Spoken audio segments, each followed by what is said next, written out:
আসসালামু আলাইকুম। শুরু করতে যাচ্ছি অফিডিয়ান। লিখেছেন আমিনা। সুউচ্চ এক বহুতলা ভবনের 11 ফ্লোরে বিলাসবহুল অ্যাপার্টমেন্টের ডাইনিং টেবিলে বসে লাঞ্চ করেছে এক 40 পুরুষ। তার সাথে আর কেউ নেই, স্ত্রী, পুত্র, সন্তান কেউ না। 10 ফিট লম্বা ডাইনিং টেবিলটাতে বসে সে একাই লাঞ্চ করছে। তার সামনে নানাবিধ পদের খাবার পরিবেশন করে রাখা। কাঁচা পাকা চুল আর দাড়ি দুইটাই তার ঝুঁটে বাঁধা। ডান পাশের চোয়ালের ওপর বিগত খানিক লম্বা কাটা দাগ, যার কারণে লোকটার চেহারা খুবই নিষ্ঠুর দেখাচ্ছে। তার চেহারা আর ব্যক্তিত্ব দুটার ভেতর বিন্দুমাত্র তফাৎ নেই। তার লাঞ্চে ব্যাঘাত ঘটিয়ে হঠাৎ তার অ্যাপার্টমেন্টের দরজায় নক পড়ল। লোকটা খাওয়া থামিয়ে দরজায় নক দেওয়ার ব্যক্তিটাকে ভেতরে আসতে অনুমতি দিল। আর তখনই অ্যাপার্টমেন্টের ভেতর হন্তদন্ত হয়ে প্রবেশ করলো দুজন যুবক। ঢুকে তাদের ভেতর থেকে একজন লাঞ্চরত ব্যক্তিটার উদ্দেশ্যে ইংরেজিতে বলে উঠল, ম্যাথিউ আপনার সাথে বিশ্বাসঘাতকতা করেছে বস।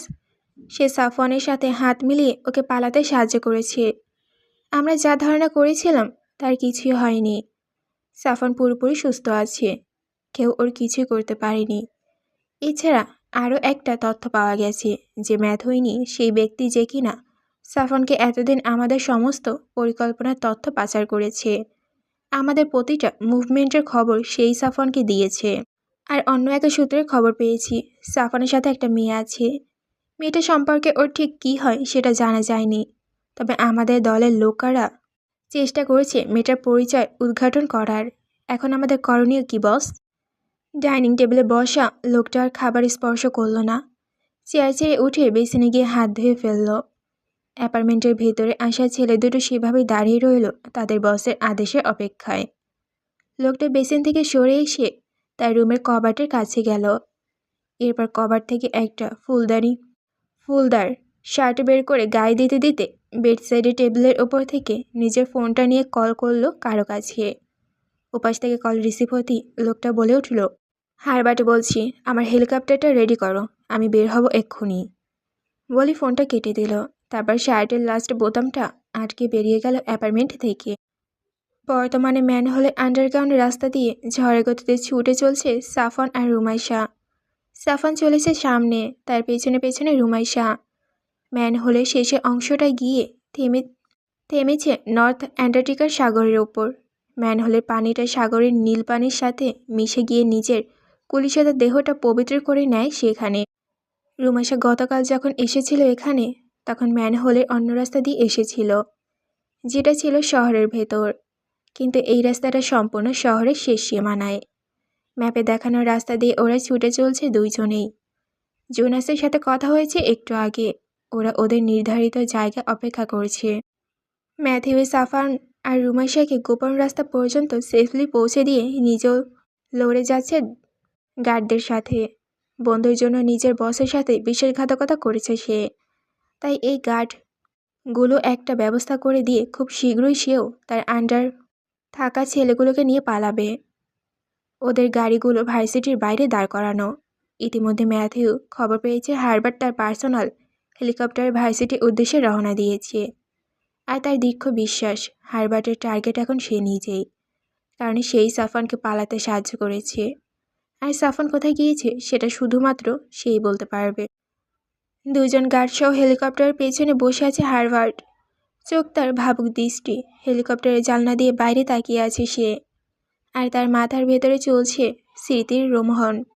আজ পর্যন্ত তিনি যতগুলো মানুষকে দিয়ে নিজের খুব গোপন আর অসাধ্য মনে হওয়ার কাজগুলো করিয়েছে, তাদের ভেতরে সাফওয়ান তার সবথেকে বিশ্বাসজনক ব্যক্তি। সমস্ত পৃথিবীর কোণায় কোণায় থেকে সেই সমস্ত লোকজনকে মৃত্যুর মুখে পাঠানোর সাফওয়ানের ডাক আসত, যাদেরকে কেউ কোনোভাবে কাবু করতে পারেনি। কিন্তু অন্যরা যেটা পারত না সেটা সাফওয়ান খুব সহজেই করে ফেলত। রাতের আধারে সে বেরিয়ে পড়ত ভোগে পাঠানোর অর্ডারকৃত ব্যক্তিদের উদ্দেশ্যে, এবং খুব দক্ষতার সাথে বিশাল নিরাপত্তা প্রহরী ডিঙ্গিয়ে এত এত সিকিউরিটি ক্যামেরা পেরিয়ে এত এত অ্যালার্ট সিস্টেম পেরিয়ে সে ঠিকই সে ব্যক্তিকে একান্ত ব্যক্তিগত কামরায় পৌঁছে দিত। এবং সবথেকে আশ্চর্যজনক ব্যাপার এইটাই যে কোনো ধারালো অস্ত্রের সাহায্যে ছাড়াই সে নিমিষেই যে কাউকে দুনিয়া ছাড়া করে ফেলত। হয়তো তার হাত পা ছিঁড়ে, আর নয়তো তার নিজের ভেনম দিয়ে। প্রথমবার হারবার্ট যখন সাফওয়ানের সন্ধান পায়, তখন সাফওয়ান সিঙ্গাপুর ভার্সিটির বোটানিক্যাল ডিপার্টমেন্টের 3য় বর্ষের ছাত্র। হ্যাংলে পাতলা শরীরের, মাথায় ঝাঁকড়া চুল। চোখের দিকে তাকালে মনে হতো কি নিদারুণ দুঃখ নিয়ে সে এই পৃথিবীতে প্রতিটা মুহূর্ত পার করেছে। কিন্তু হারবার্ট তখনও জানতো না যে এই ছেলেটা বিশেষত্ব কী। সাফওয়ান হারবার্টের হয়ে কাজ করার আগেই বলে দিয়েছে যে সে যে কাজ করবে এটা যেন হারবার্ট ছাড়া অন্য কেউ না জানে। কিন্তু সেটা ঠিক কী কারণে তা জানো না হারবার্ট। তবে হারবার্ট তার কথা রেখেছিল, কাউকে সাফওয়ানের ব্যাপারে বলেনি সে। ইভেন সাফওয়ান আজ পর্যন্ত যে গুটি কয়েক মানুষ হয়ে কাজ করেছে, সবার কাছেই সাফওয়ান এই একটা শর্ত ছিল, কিন্তু তার কারণ সবার অজানাই ছিল। সাফওয়ানকে দেখে হারবার্টের মায়া হতো অনেক। সারাটা দিন সারাটাক্ষণ যেন সাফওয়ান দুঃখ বহন করে বেড়াতো। মাঝে মাঝে আকাশের দিকে তাকিয়ে থাকতো আর কি যেন বিড়বিড় করতো। হয়তো সৃষ্টিকর্তার কাছে জীবনের প্রতিটি অভিযোগে জানিয়ে আকাশ ভারী করে ফেলতো সে। সাফওয়ানকে দেওয়ার প্রথম 2টা কাজ খুব দক্ষতার সাথে করে সে। যদিও হারবার্ট ভেবেছিল যে আস্তানায় সাফওয়ান সে পাঠাচ্ছে সেখান থেকে বেঁচে ফেরার এক রকম অসম্ভব, কিন্তু সেই অসম্ভবকে তোয়াক্কা না করে সাফওয়ান সফল হয়ে ফিরে এসেছে।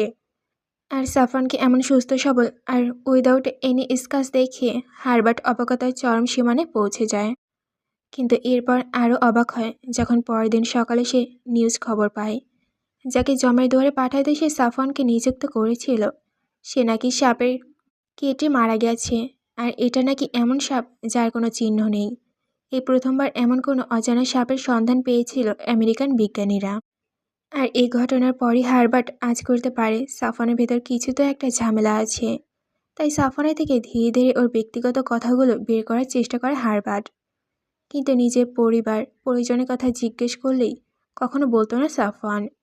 উল্টে ওর মুখটা চুপসে যেত, মুখের ওপর এসে ভর করতো একরাশ হতাশা আর কষ্ট। তাই সাফওয়ানের ফ্যামিলি নিয়ে আর বেশি প্রশ্ন করতো না হারবার্ট। আর সাফওয়ানের এমন করুণ চাহনি হারবার্টের বুকে গিয়ে লাগতো। তারপর ধীরে ধীরে সাফওয়ানকে খুবই স্নেহ চোখে দেখতে শুরু করে সে। কিন্তু সাফওয়ানের প্রতি তার যে স্নেহ বেশি দিন টেকেনি। সাফওয়ান ততদিন আবার সিঙ্গাপুরে ফিরে আসে। নিজে পড়াশোনার পাশাপাশি রেপটাইন নিয়ে হিউজে চার্জে করতে শুরু করে। পাশাপাশি নিজের দাদুর পুরনো বন্ধুকে খুঁজে বের করে তাদের থেকে যত ইনফরমেশন সম্ভব নিয়ে সে নিজে ভেনমের অ্যান্টিভেনম তৈরি করার জন্য কেমিস্ট্রি এর ওপর ব্যাপক পড়াশোনা করে। আর সেই সুবাদে তৈরি হয়ে যায় তার সুনির্দিষ্ট কিছু কেমিস্ট্রি বন্ধু সার্কেল, যাদের সাথে পরবর্তীতে সে অ্যান্টিভেনমের পাশাপাশি মেডিসিন অ্যান্ড ড্রাগও তৈরিতে লেগে পড়ে। আর আস্তে আস্তে হয়ে পড়ে ফার্মাসিউটিক্যাল সায়েন্টিস্ট। হারবার্ট সহ অন্যদের দেওয়া একের পর এক কাজ, তার পাশাপাশি পড়াশোনা আর ড্রাগ তৈরি, এই সব কিছু একসাথে চালাতে থাকে সাফওয়ান। আস্তে আস্তে একজন প্রফেশনাল হিটম্যান হিসেবে আন্ডারগ্রাউন্ডে একটা হিউজ জনপ্রিয়তা অর্জন করে সে। আর তার পাশাপাশি মেডিসিন এক বিশাল বিজনেস শুরু হয় তাদের সেই ছোট্ট সার্কেলটার। আস্তে আস্তে সিঙ্গাপুরে নিজের এক বিশাল সম্পদের পাহাড় গড়ে তোলে সাফওয়ান। কিন্তু এর কিছুদিন পরই বাধে আসল ঝামেলা। হারবার্টে দেওয়া একটা টাস্ক কমপ্লিট করতে সাফওয়ান ব্রিটেনে এক সিনেটমকে খুন করতে নিজে ভেনমের সাহায্যে গিয়েছিল। সেই সিনেটম ছিল হারবার্টের একজন খুব কাছের বন্ধু, যাকে নিজের স্বার্থের কারণে নিজের রাস্তা থেকে সরিয়ে দেয় হারবার্ট।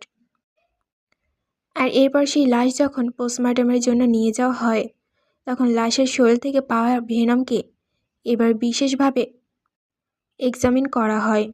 পোস্টমর্টমে জিন করেছিল তিনি ছিলেন হারবার্টের একজন কাছের বন্ধু। আর সেই হারবার্টকে এই ভেনমের ব্যাপারে ডিটেলস বলে, যার সারমর্ম ছিল এই যে এই ভেনম এতটা প্রয়োজনাস যে এর একটা সিঙ্গেল ফোঁটা 10 মিনিটের ভেতরেই একজন পূর্ণবয়স্ক ব্যক্তিকে মেরে ফেলতে সক্ষম।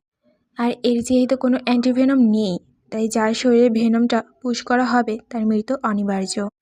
আর এরপরে কৌতূহলবশত বিশ্ববাজারে এই ভেনমের একটা স্যাম্পল পেশ করে হারবার্ট।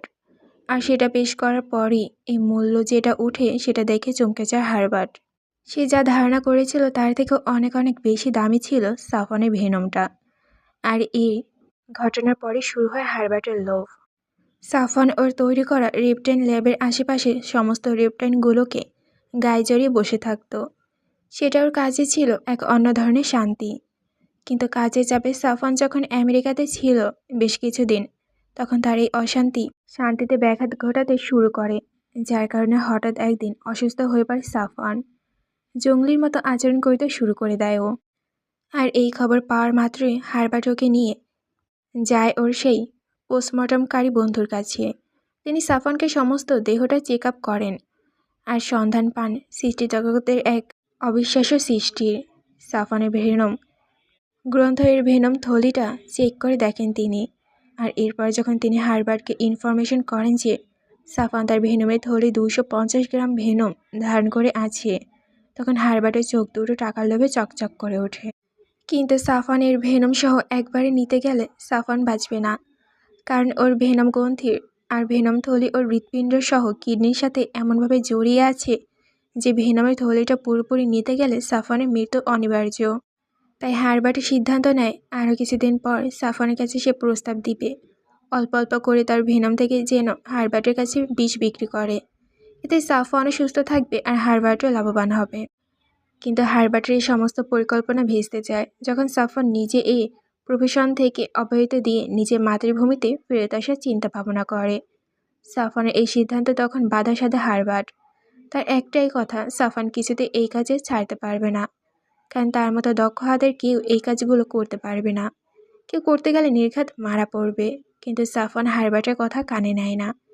নিজের এই প্রফেশন থেকে বের হয়ে দেশে আসার জন্য নিজেকে প্রস্তুত করতে থাকে। আর দেশে থেকে একবার ঘুরে আবার সিঙ্গাপুর ফিরে গিয়ে ভার্সিটিতে টিচিং প্রফেশন ঢোকার সিদ্ধান্ত নেয়। সাফওয়ানের এমন অনার সিদ্ধান্তে চিন্তায় পড়েছে হারবার্ট। কিন্তু তারপর সে সাফওয়ানকে প্রস্তাব দেয় ভেনম বিজনেসের ব্যাপারে। কিন্তু সাফওয়ান এবার হারবার্টকে সরাসরি না করে দেয়। আর দ্বিতীয়বার যেন হারবার্ট এ ধরনের কথা বলার স্পর্ধা না দেখায় সে বিষয়ে হারবার্টকে সতর্ক করে দেয় সাফওয়ান। আর তাতেই রেগে যায় হারবার্ট। সাফওয়ানের সিঙ্গাপুর ভার্সিটির টিচার হওয়ার স্বপ্ন বাস্তবায়নের রাস্তায় বিশাল এক বাধা সৃষ্টি করে। আর এরপর ধীরে ধীরে লোক লাগিয়ে আর ষড়যন্ত্র করে সাফওয়ান আর ওর ফলো পার্টনারদের তৈরিকৃত ফার্মাসিউটিক্যাল ল্যাবটাও বন্ধ করে দেয়।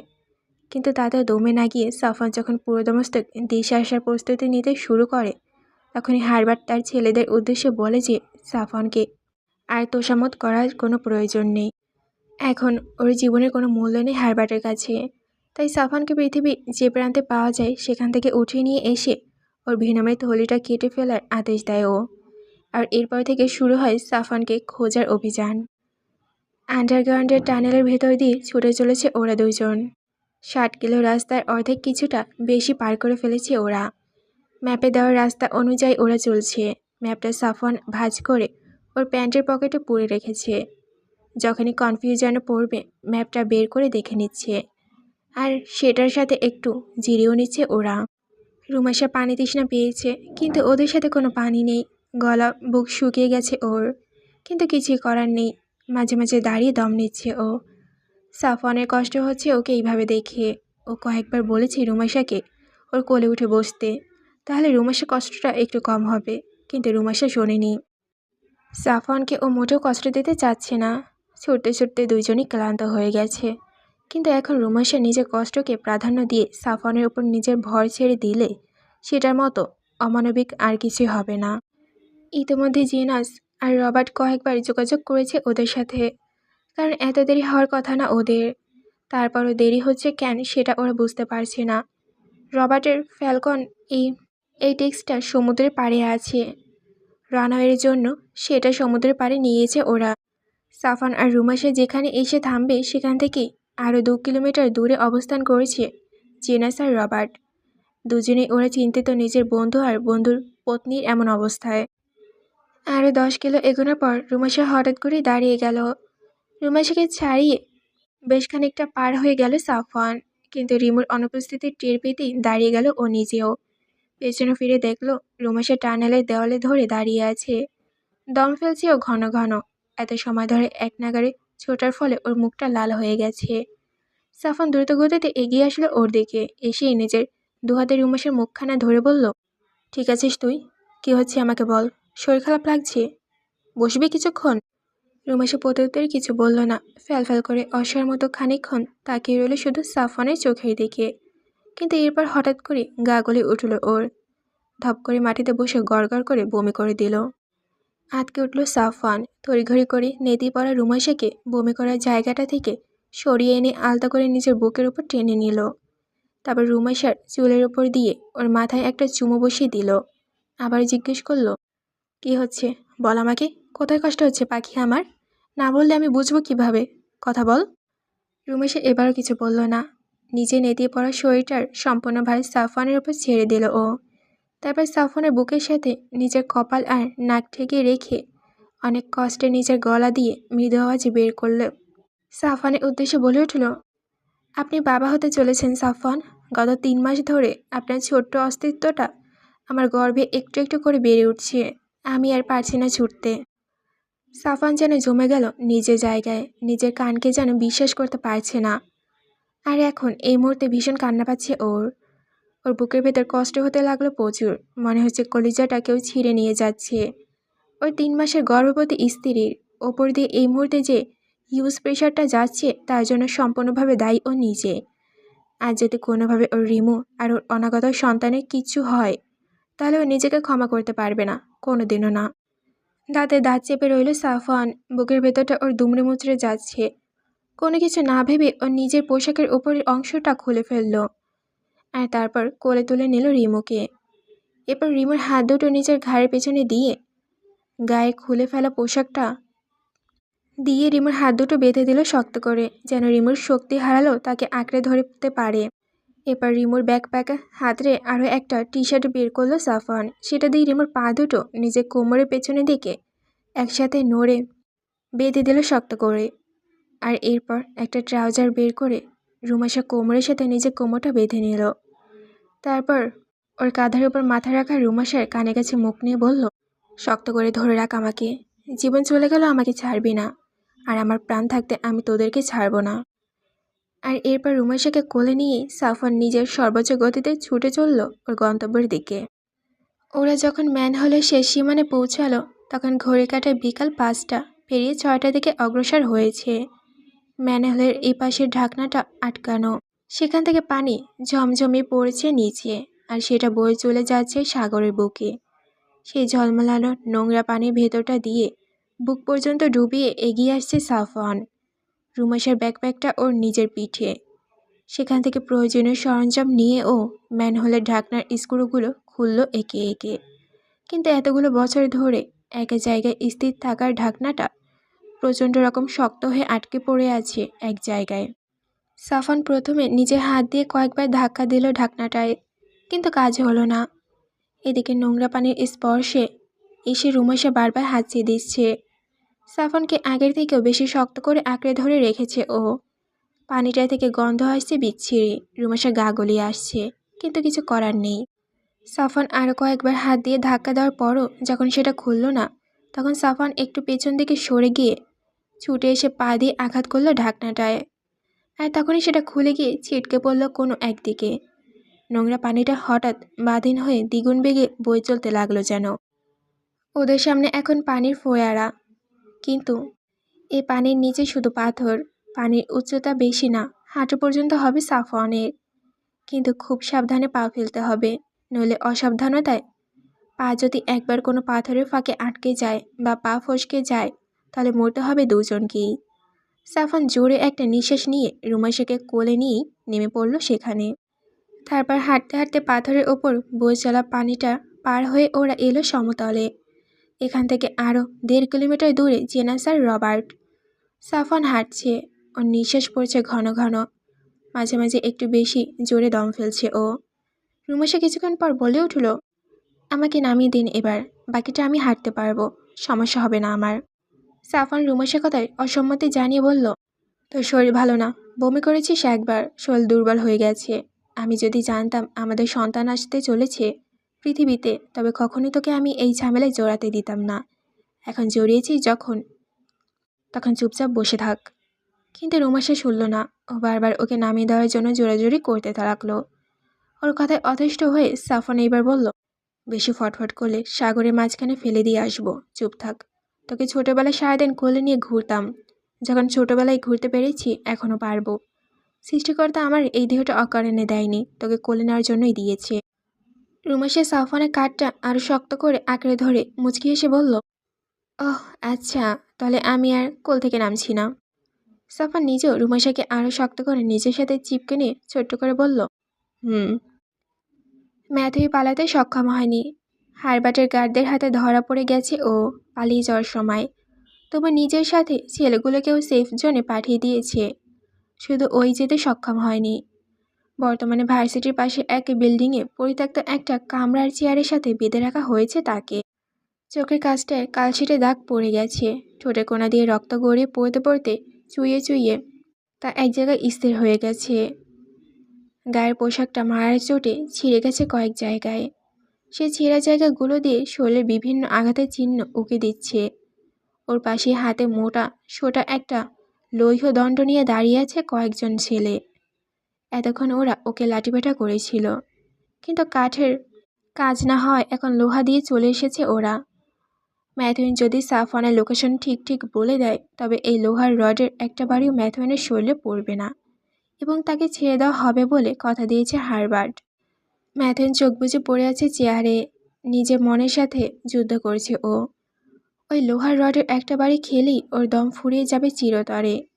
নিজের জীবন বাঁচানোর জন্য কি ও এখন বলে দিবে নিজের বন্ধুর কথা?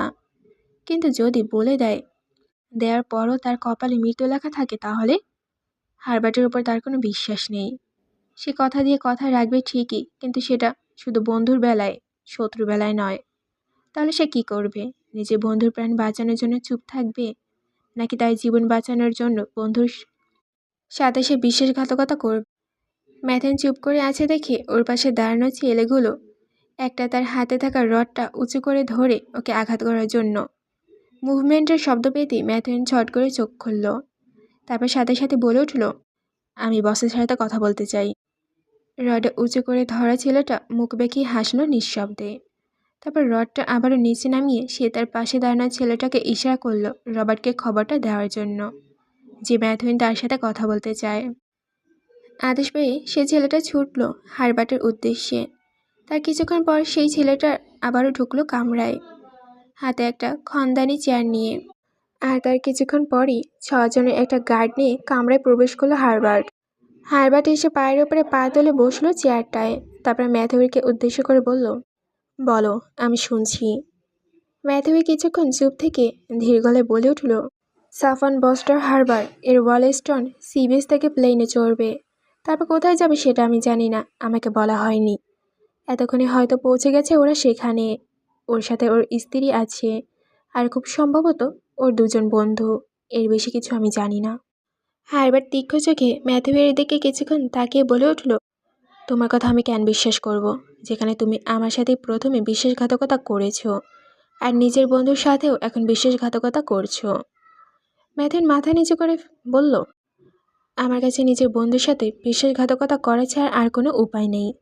নিজের জীবন বাঁচানোর জন্য আমাকে এটা করতে হবে।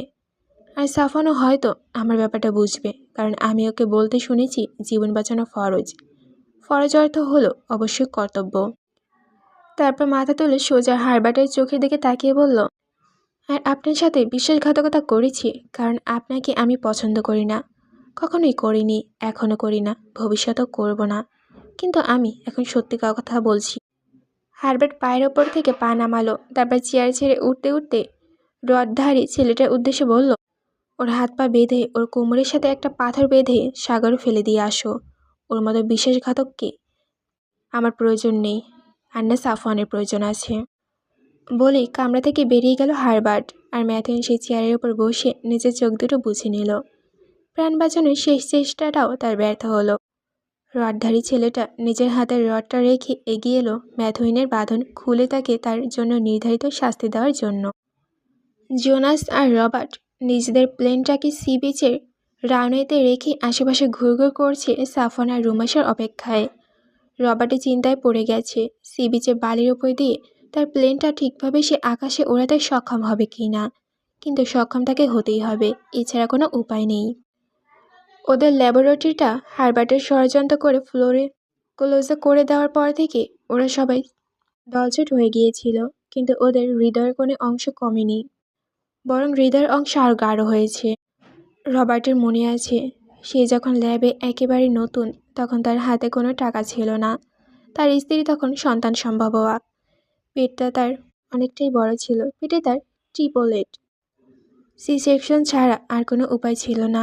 কিন্তু তার স্ত্রীর অবস্থা এতটাই ক্রিটিক্যাল ছিল যে হয় স্ত্রী নয়তো সন্তান, তিনটার যে কোনো একজনকে বাঁচানোর অপশন দিয়েছিল ডাক্তাররা।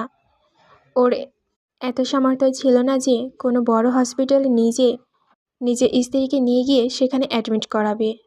আর এই চরম বিপদ সংকটের অবস্থাতে তার দুনিয়ার পরিচিত কলিগ সাফন হাজির হয়েছিল তার কাছে। আর এরপরই পুরোটা এখনও রবার্টের কাছে স্বপ্নের মতো। সাফন সেই রাতে রবার্টের স্ত্রীকে নিয়ে শহরের সবচেয়ে নামি দামি হসপিটাল অ্যাডমিট করে। আর সেখানেই জোনাসের সাথে তার পরিচয়। জোনাস ছিল সেই হসপিটালের কার্ডিওলজিস্ট ডিপার্টমেন্টের।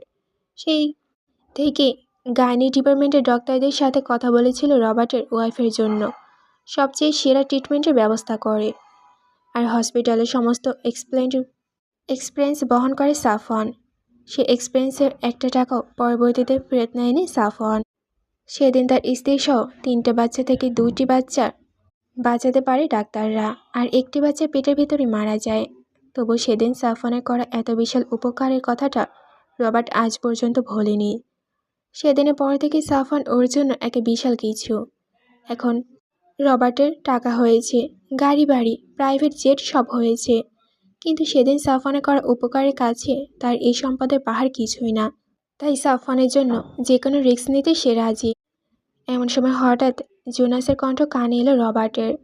জোনাস দূর থেকে চিৎকার করে বলছে, ওরা আসছে, ওরা আসছে, তুই এক্ষুনি পাইলটিং রুমে চলে গিয়ে টেক অফের জন্য প্রস্তুতি নে। ওদেরকে প্লেনে উঠিয়ে আমি তোকে সিগন্যাল দিব। জোনাসের কথা শোনা মাত্রই রবার্ট প্লেনের সিঁড়ি বেয়ে উঠে গেল পাইলটের কক্ষে। আর প্লেনটাকে আকাশে ওড়ানোর সমস্ত প্রস্তুতি নিতে লাগলো।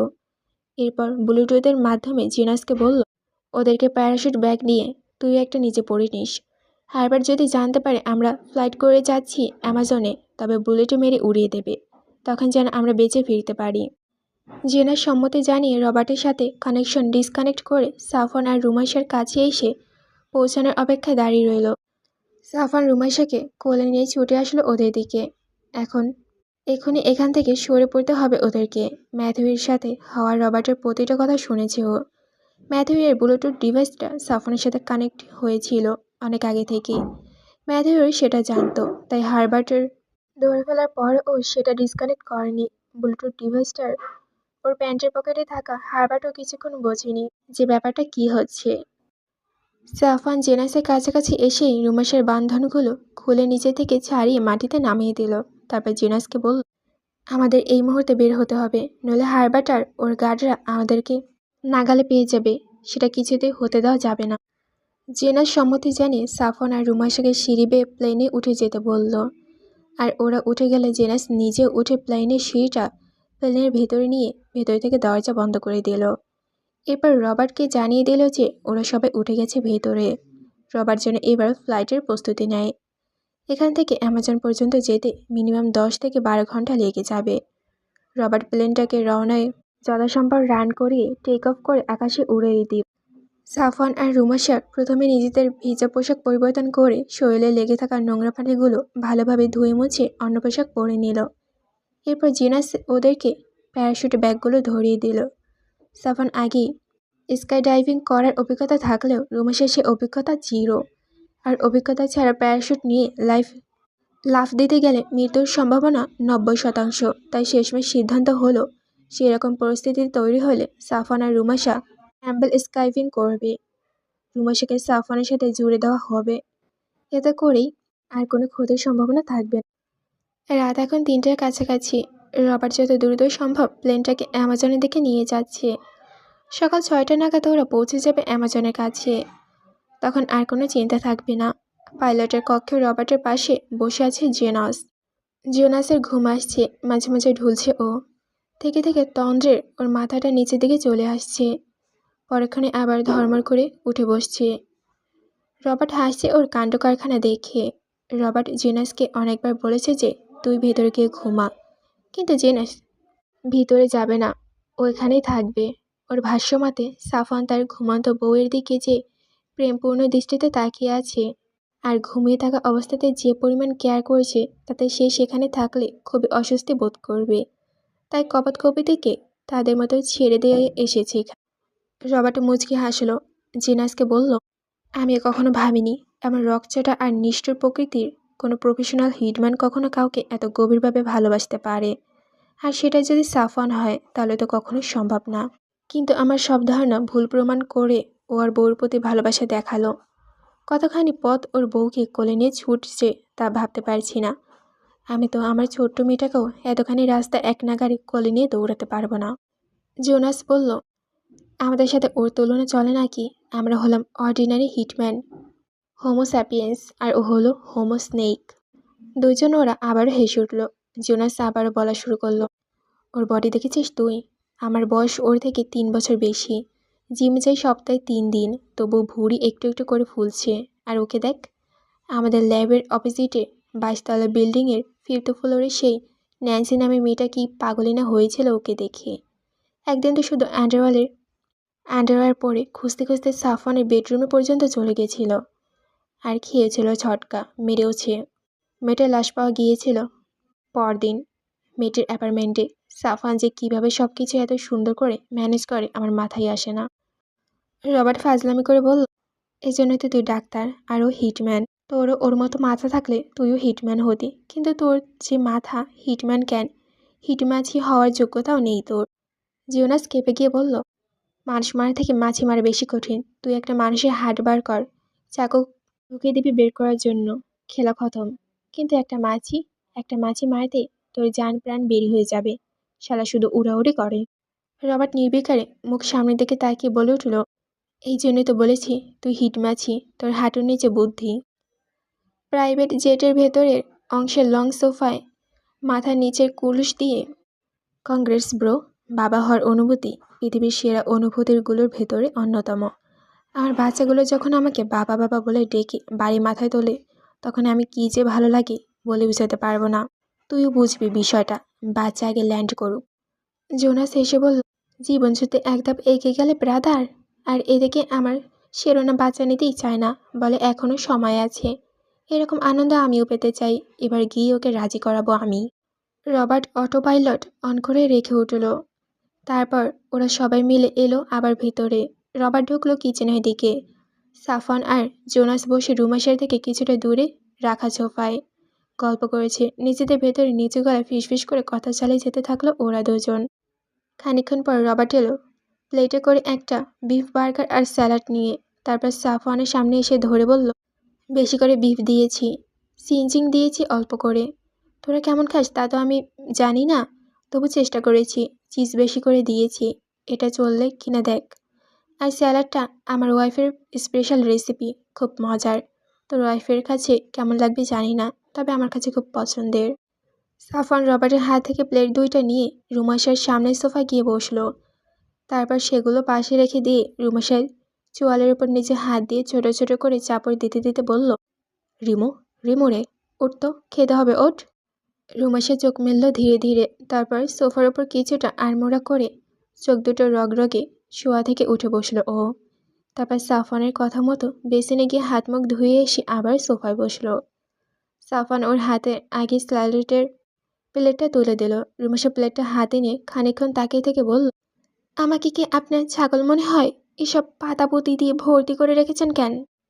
বাংলায় বলার কারণে জেনাস রবার্ট কেউই কিছু বুঝল না। তবু সাফওয়ান অপ্রস্তুত হয়ে একবার তাকালো ওদের দিকে। তারপর আবার রুমসার দিকে তাকিয়ে বলল, এটা যথেষ্ট স্বাস্থ্যকর খাবার, খেলে শক্তি পাবি, চুপচাপ খা, বেশি বকিস না। রুমেশের সাফওয়ানের দিকে স্যালাডের প্লেটটা এগিয়ে দিয়ে বলল, আপনি খান, আমাকে বার্গার প্লেটটা দিন। সাফওয়ান স্যালাডের প্লেটটা ঠেলে আবার রুমেশের দিকে এগিয়ে দিয়ে ধমকের সুরে বলল, প্রেগনেন্ট কে, আমি নাকি তুই? আমি স্যালাড খেলে তোর কি লাভ হবে? চুপচাপ খা বলছি। রুমেশের রাগ লাগলো খুব। ওর সাথে ধমক দিয়ে কথা বলে প্লেটটা নিয়ে সাফওয়ানের দিক থেকে ফিরে উল্টো দিকে বসলো ও। তারপর চামচে করে স্যালাড খেতে লাগলো এক এক করে। একবারে এক গাদা করে নিল। বার্গারটাও ও খাবে না, শুধু স্যালাডটি খাবে। 5 মিনিটে সে বাটি ক্লিয়ার করে রুমেশা উঠে যেতে নিবে বেসিনের দিকে, কিন্তু সাফওয়ান থামিয়ে দিয়ে বলল, কই যাস, বার্গারটা খেয়ে যা। তোর না তোর নানা খাবে এটা? রুমেশা কোনো উত্তর দিল না, তাকালো না, সোজা হেঁটে চলে গেল বেসিনের দিকে। তারপর প্লেটটা ধুয়ে প্লেটের হোল্ডারে রেখে আবার চলে এলো নিজের জায়গায়। তারপর পানির বোতল থেকে ঢকঢক করে পানি খেলো। সাফান কিছু না বলে দেখলো শুধু রুমেশা কী করে। রুমেশা এবার সাফানের দিক থেকে মুখ ফিরিয়ে কুশন বালিশটা কোলের ওপর নিয়ে জানলা দিয়ে বাইরে তাকিয়ে রইল। সাফান বার্গারের প্লেটটা নিয়ে রুমেশা যে সোফায় আছে সেই সোফায় গিয়ে বসলো। তারপর ওই দিকে প্লেটটা বাড়িয়ে দিয়ে বলল, নকশা না মেরে খেয়ে নি। আমরা এমনিতেই ক্রিটিক্যাল সিচুয়েশনে আছি, এখন এরকম রাগ অভিমান দেখার মতো কোনো অবস্থা আমার নেই, চুপচাপ খা। রুমেশা যেভাবেই ছিল সেভাবেই বসে থাকলো, সাফানের দিকে ফিরলও না, প্লেটটাও নিল না। ওর এমন হঠাৎ অভিমানে সাফান কেমন যেন দিশাহারা বোধ করলো। রুমেশার দিকে আরও একটু এগিয়ে এসে বলল, বিফ দিয়েছে এতে, রবার্ট বেশি বেশি করে, চিজও দিয়েছে বেশ খানিকটা, এটা শুধু শুধু নষ্ট করিস না, আমি কিন্তু আর একবারও বলবো না খেতে। রুমেশা তখনও জানলা দিয়ে তাকানো, অভিমান ওর চোখ দুটো থেকে দুফোঁটা পানি পড়ল। একটু ভালো করে বললে কি হতো, এইভাবে বললে হল কারকে খেতে মন চায়? সারা জীবন এরকমই করবে, সবসময় ধমকাবে? ওকে সবসময় কি ধমকের উপরই রাখবে? রুমেশা চোখ মুছল, সাফানের দিকে না তাকিয়ে ওর হাত থেকে প্লেটটা নিল। তারপর জানলার দিকে ফিরে বসে খেতে শুরু করলো। সাফানের সাথে কোনো কথাই বলল না ও আর। সাফান ফোঁস করে নিঃশ্বাস ছাড়ল একটা, তারপর পানির বোতলটা মুখটা খুলে হাতে ধরে রাখলো। রুমেশা যেন পানি খাওয়ার প্রয়োজন বোধ করলে বেশি বেগপথা না হয় তার জন্য। এসব রাগ অভিমান কীভাবে ভাঙাতে হয় তা তার জানা নেই। রুমেশা ওর ওপর খুব কমই অভিমান করে, কিন্তু রুমেশা অভিমান করলে সাফানের অস্বস্তি হয় অনেক। ও কী করবে বুঝে উঠতে পারে না, মুখে শুধু ধমক চলে আসে। ও জানে যে এতে রুমেশার অভিমান বাড়ে বই কি কমে না, কিন্তু ওর তো কিছু করার থাকে না। বার্গারটা বড় বড় কামড় দিয়ে শেষ করলো রুমেশা। সাফানে ওর হাত থেকে প্লেটটা নিয়ে পানির বোতলটা এগিয়ে দিল। রুমেশা পানি খেয়ে বোতলের মুখটা আটকে সেটা রেখে দিল পাশে। তারপর সোফার উপর বসে দুই হাত দিয়ে নিজের হাঁটুদায় জড়িয়ে ধরে মাথার হাঁটুর ওপর বিশ্রাম রেখে সোফা হেলান দিল। সাফান মনোযোগ দিয়ে দেখতে থাকলো ওকে। কিছুক্ষণ ওকে পরখ করে নিয়ে মৃদু গলায় জিজ্ঞেস করলো, খারাপ লাগছে? উত্তরে আসে কিছুক্ষণ রুমেশার দিকে অসহায় হয়ে তাকিয়ে রইল, কিন্তু রুমেশার দিক থেকে কোনো উত্তরই এলো না। ও যেরকম করে বসে রইল সেরকমেরই আছে। সাফান ফোঁস করে নিঃশ্বাস ছাড়ল একটা, তারপর কুণ্ডুলি পাকিয়ে থাকা রুমেশাকে টেনে নিয়ে নিজের কাছে নিয়ে আনার চেষ্টা করলো, কিন্তু রুমেশা শক্ত হয়ে বসে রইল, কিছুতেই সাফানের কাছে যাবে না ও। কিছুক্ষণ টানাটানি করার পরও যখন সাফান ওকে নাড়াতে পারল না, তখন উপায় না পেয়ে সাফান রুমেশার বাহুর নিচ দিয়ে নিজের মাথাটা গলিয়ে দিল রুমেশার কোলের ভেতর। আর তখনই রুমেশার চোখ থেকে এক ফোঁটা পানি এসে পড়ল সাফানের চোয়ালের ওপর। রুমেশার নাকের সাথে নাক লাগিয়ে সাফান নরম গলায় বলল, সরি, আর ধমকাবো না কখনো, কসম, এবার মতো মাফ করে দে, আর কাঁদিস না। রুমেশার হাঁটুর উপর থেকে মুখখানা উঠিয়ে সাফানের পা সোজা করে দিল, তারপরে নিজের পা সোফা থেকে মেঝেতে ঠেকিয়ে তারপর নাক টেনে চোখ মুছল। সাফান ওর কোলে আগের মতো করেই মাথা রেখে পড়ে রইল। ওর রিমোট ছলছলে চোখ দুটো দেখে ওর বুক ফাটছে, কিন্তু কিভাবে ওই মুখে হাসি ফোটাবে মাথায় আসলো না ওর। কিছুক্ষণ ওভাবে থেকে এরপর কাঁধ হয়ে রুমেশার কোমরটা দুহাতে জড়িয়ে নিয়ে ওর তলপেটে মুখ ডুবিয়ে রইল সাফওয়ান। কিন্তু এই নীরবতা বেশিক্ষণ স্থায়ী হলো না। খানিকক্ষণ পর হঠাৎ বিকট শব্দ হলো, দুলে উঠল ওদের প্রাইভেট জেটটা। টাল সামলাতে না পেরে সোফার ওপর থেকে সজোরে নিচে পড়ে গেল সাফওয়ান। ওর উপরে হুমড়ি খেয়ে পড়ল রুমাইশা। পাইলটিং রুম থেকে জোনাস দৌড়ে এসে উত্তেজিত গলায় বলল, কারা জানি ফাইটিং জেট থেকে আমাদের জেটের ওপর বুলেট ছুড়ছে, ডান পাশের উইন্ডোটার ইঞ্জিনে আগুন ধরে গেছে, আমাদেরকে এক্ষুনি জেট ছাড়তে হবে, নইলে সবাই মারা পড়বো এক্ষুনি। জোনাস আবারও দৌড়ালো রবার্টের কাছে। সাফান হুড়মুড়িয়ে উঠে দাঁড়িয়ে গেল। নিজের পিঠে প্যারাশুট ব্যাগটা ঠিকঠাক করে বেঁধে নিয়ে রুমাইশাকে নিজের সাথে যথানিয়মে বেঁধে নিল। কাজগুলো খুব দ্রুততার সাথে করল, কারণ যে কোনো সময় ইঞ্জিন ব্লাস্ট হতে পারে। জোনাস আর রবার্ট একসাথে বের হয়ে এলো পাইলটিং রুম থেকে। তারপর রবার্ট এসে প্লেনের দরজা খুলে দিল। এরপর সাফনের উদ্দেশ্যে বলল, সাফন, তোর আর তোর ওয়াইফের সেফটি বেশি প্রয়োজন, তোরা আগে জাম্প কর। আমরা আর বেশি দূর তোদের সাথে যেতে পারবো না, আর অ্যামাজন এখান থেকে বেশি দূর নাই, হয়তো 2 কিলোমিটার হবে। আমি আর জোনাস আমাদের মতো ডিভাইডেড হয়ে যাব, আমরা জনপদের ভেতরেই থাকবো। তোদের ফরেস্টের দিকে এগিয়ে যাস। আর কবে আমাদের দেখা হবে জানি না, হয়তো আর কখনো দেখা হবে না। তোর বাচ্চাদের আমাদের কথা বলিস, আমাদের গল্প শোনাস। ওদের জন্য অনেক অনেক ভালোবাসা। Best of luck. সাফন রেডিই ছিল। রবার্টের কথা মতো জাম্পে দিয়েতে এগিয়ে গেল ও। জাম্পে দেওয়ার আগে জোনাস আর রবার্টের দিকে একবার কৃতজ্ঞ সূচক দৃষ্টিতে তাকালো ও, আর তারপর বলল, তোদের উপকারের কথা সারা জীবন মনে রাখবো আমি, আর আমার বাচ্চারাও। কপালে থাকলে আরও একবার দেখা হবে আমাদের। Stay safe. কথাগুলো বলি জাম্প করলো ও জেট থেকে। ওর পেছন পেছন চলন্ত প্লেন থেকে পালাক্রমে জাম্প করলো জোনাস আর রবার্ট। আর রবার্টে জাম্প করার কিছু মুহূর্ত পরেই চলন্ত প্লেনটা মাঝ আকাশে বিশাল শব্দ করে ব্লাস্ট করলো। রাতের আকাশেই হঠাৎ আগুনের আলোকিত হয়ে উঠল চারপাশ। জেটটার বিভিন্ন যন্ত্র ছিটকে চলে গেছে চারদিকে। রবার্ট সবার পেছনে থাকায় একটা বড় টুকরো এসে ধাক্কা মারল ওর পেছনে। রবার্ট সে ধাক্কা নিজের জায়গা থেকে খানিকটা সামনের দিকে সরে গেল। পিঠের নিচের দিকে প্যারাশুট ব্যাগটা ঠিক নিচে কেটে গেল ওর বিগত খানি। সেখান থেকে ফিনকি দিয়ে রক্ত পড়তে লাগল। দাঁত মুখ খিঁচে সে তীব্র যন্ত্রণা সহ্য করে নিল রবার্ট। রুমেশা চিৎকার করছে সমানে। উচ্চতাকে ওর বরাবরই খুব ভয় পায়, আর এখন এত উঁচু থেকে ওকে জাম্প করতে হয়েছে। আত্মার পানি হয়ে যাচ্ছে ওর। ওর পেছনে ওকে নিজের সাথে আটকে রাখা সাফওয়ানোর এমন চিল্লানি দেখে সাহস দেওয়ার জন্য বলে উঠল, রিমো, ডোন্ট প্যানিক, চোখ বুজে রাখ, আমি আছি তো, ভয়ের কিছু নেই। হাত পাগুলো স্থির করে ভাসিয়ে রাখ, ছড়াছড়ি করিস না, নইলে দুজনই বিপদে পড়ব। আমি আছি এখানে, তোর সাথে আছি আমি, কিচ্ছু হবে না। কিন্তু এ কথায় রুমেশা কিছু হলো না। ও এইবার চোখ দুটো বন্ধ করে চিৎকার জুড়ে দিল আগের থেকেও বেশি জোরে। জোরে জোরে নিঃশ্বাস পড়তে লাগলো ওর। নিচ থেকে বাতাসের চাপ ওর পেট আর বুকে এসে বাড়ি খাচ্ছে। এরকম সময় প্যারাশুট ব্যাগটা খুলে দিল সাফওয়ান, আর সাথে সাথে ক্যাপেনিওটা বেরিয়ে এসে আকাশে মিলে গেল। বাতাসের চাপে সেটা ভেসে রইল আকাশে।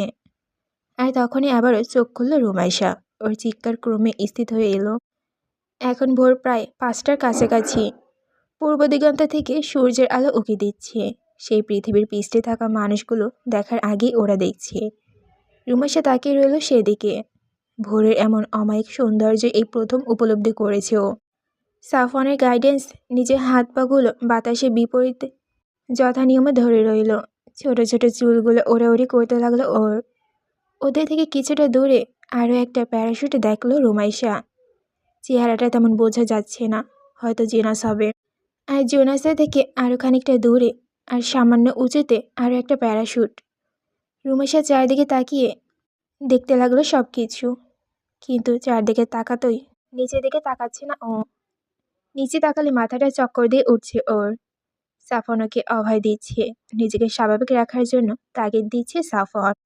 এই উচ্চতা থেকে সামনে তাকালেই দূরে দেখা যাচ্ছে অ্যামাজনের ভূমিকা রেখা। বিশাল বিস্তীর্ণ অঞ্চল জুড়ে ছড়িয়ে আছে সেটা। সাফওয়ান চেষ্টা করলো প্যারাশুটটা যথাসম্ভব সেদিকে নিয়ে যাওয়ার জন্য। রুমাইশার চোখ এখন নিচের দিকে। তাকাবে না করেও না তাকিয়ে থাকতে পারল না। নিচে তাকিয়ে কিছু বোঝা যাচ্ছে না। ওরা ঠিক কতখানি উপরে আছে পৃথিবীর পৃষ্ঠে থেকে সেটা ঠাহর করতে পারল না রুমাইশা। তবে বুঝলো অনেক অনেক উপরে আছে ওরা এখনও। গুগল ম্যাপে কোনো দেশের চেহারা যেমন দেখায় তেমনই এখন দেখা যাচ্ছে। রুমাইশার দম নিতে কষ্ট হচ্ছে। ভূপৃষ্ঠ থেকে অনেক উপরে হয় অক্সিজেনের লেভেল খুবই কম এখানে। জোরে জোরে দম ফেলছে ও, কিন্তু হঠাৎ কান খাড়া করে ফেলল ও। বাতাসের শব্দের পাশাপাশি আরও একটা শব্দ কানে আসছে ওর, কোনো ইঞ্জিনের শব্দ। নিজের সাথে থাকা সাফওয়ানকে ও বলল, সাফওয়ান, কিছু একটা আসছে আমাদের দিকে, আমি তার শব্দ পাচ্ছি, সেটা ক্রমে গাঢ় হচ্ছে। সাফওয়ান ওর চারিদিকে নজর বুলালো। ওদের দুজনার কারো চোখে গগলস নেই। কারটা কোথায় গেছে তাড়াহুড়ে আর সেসবে খেয়াল করার সময় হয়নি। দুজনের চোখে উজ্জ্বলতায় আকাশে আবছা অন্ধকারের ভেতর সন্ধ্যা তারার মতো জলজল করেছে। সাফওয়ান বুঝল হয়তো শত্রুপক্ষ ওদের পিছু নিয়েছে আবারও। যারা রবার্টের জেটে হামলা চালিয়েছিল এরা হয়তো তারাই। আর এ কাজ হারবার্টে ছাড়া অন্য কারো নয়। সাফওয়ান নানা কসরত করে প্রাণপণে চেষ্টা করলো যথাসম্ভব দ্রুত সামনে এগোনোর জন্য। 200 কিলোমিটার থেকে কতখানি ওরা এগিয়ে যেতে পারলো জানা নেই, তবে জঙ্গলটা এখনও অনেকখানি দূরে। এতখানি পথ শত্রুর আক্রমণ থেকে বেঁচে কিভাবে এগোবে সেটা ভাবতে লাগলো ও। আর তখনই হঠাৎ রুমাশা চিৎকার দিয়ে বলে উঠল, সাফন, ওরা আমাদের দিকে আসছে। নিজের অ্যাপার্টমেন্টের বিশেষ কামরায় ঘরময় আর্ট পেপার আর বিভিন্ন রকমের রং ছড়িয়ে ছিটিয়ে তার ঠিক মাঝখানে দাঁড়িয়ে পেন্টিং ফ্রেমে হট প্রেসেড পেপারে পেন্টিং করছে হারবার্ট। তার গায়ে টি শার্টের রং লেগে আছে বিভিন্ন রকমের। এই একটা কাজে হারবার্ট খুব পারদর্শী। ও কারো এক জনের স্কেচ তৈরি করেছে। আজ ওর কেন জানি খুব আফসোস হচ্ছে, একটা জীবনসঙ্গী কেন হলো না ওর। ওরও তো একটা ফ্যামিলি হতে পারতো, কিন্তু হয়নি। মনের মতো মেয়ে পাওয়া দুষ্কর। কাউকেই ওর মনে ধরে না, কেউ ওর টাইপের নয়। বয়স এখন 45-এর কোঠায়। এই বয়সটা কি খুব বেশি, ভাবলো হারবার্ট। এমন সময় ফোনটা বেজে উঠল ওর। স্কেচ তৈরির সময় কেউ ফোন দিলে এইটা ওর মোটেও পছন্দ না, কিন্তু আজ দিনটা ভিন্ন। ফোনটা পেয়েই সেদিকে এগিয়ে গেল হারবার্ট। টেবিলের ওপর থেকে শব্দ করে বাজতে থাকা ফোনটা তুললেও রিসিভ করলো, কানের উপরে ধরল।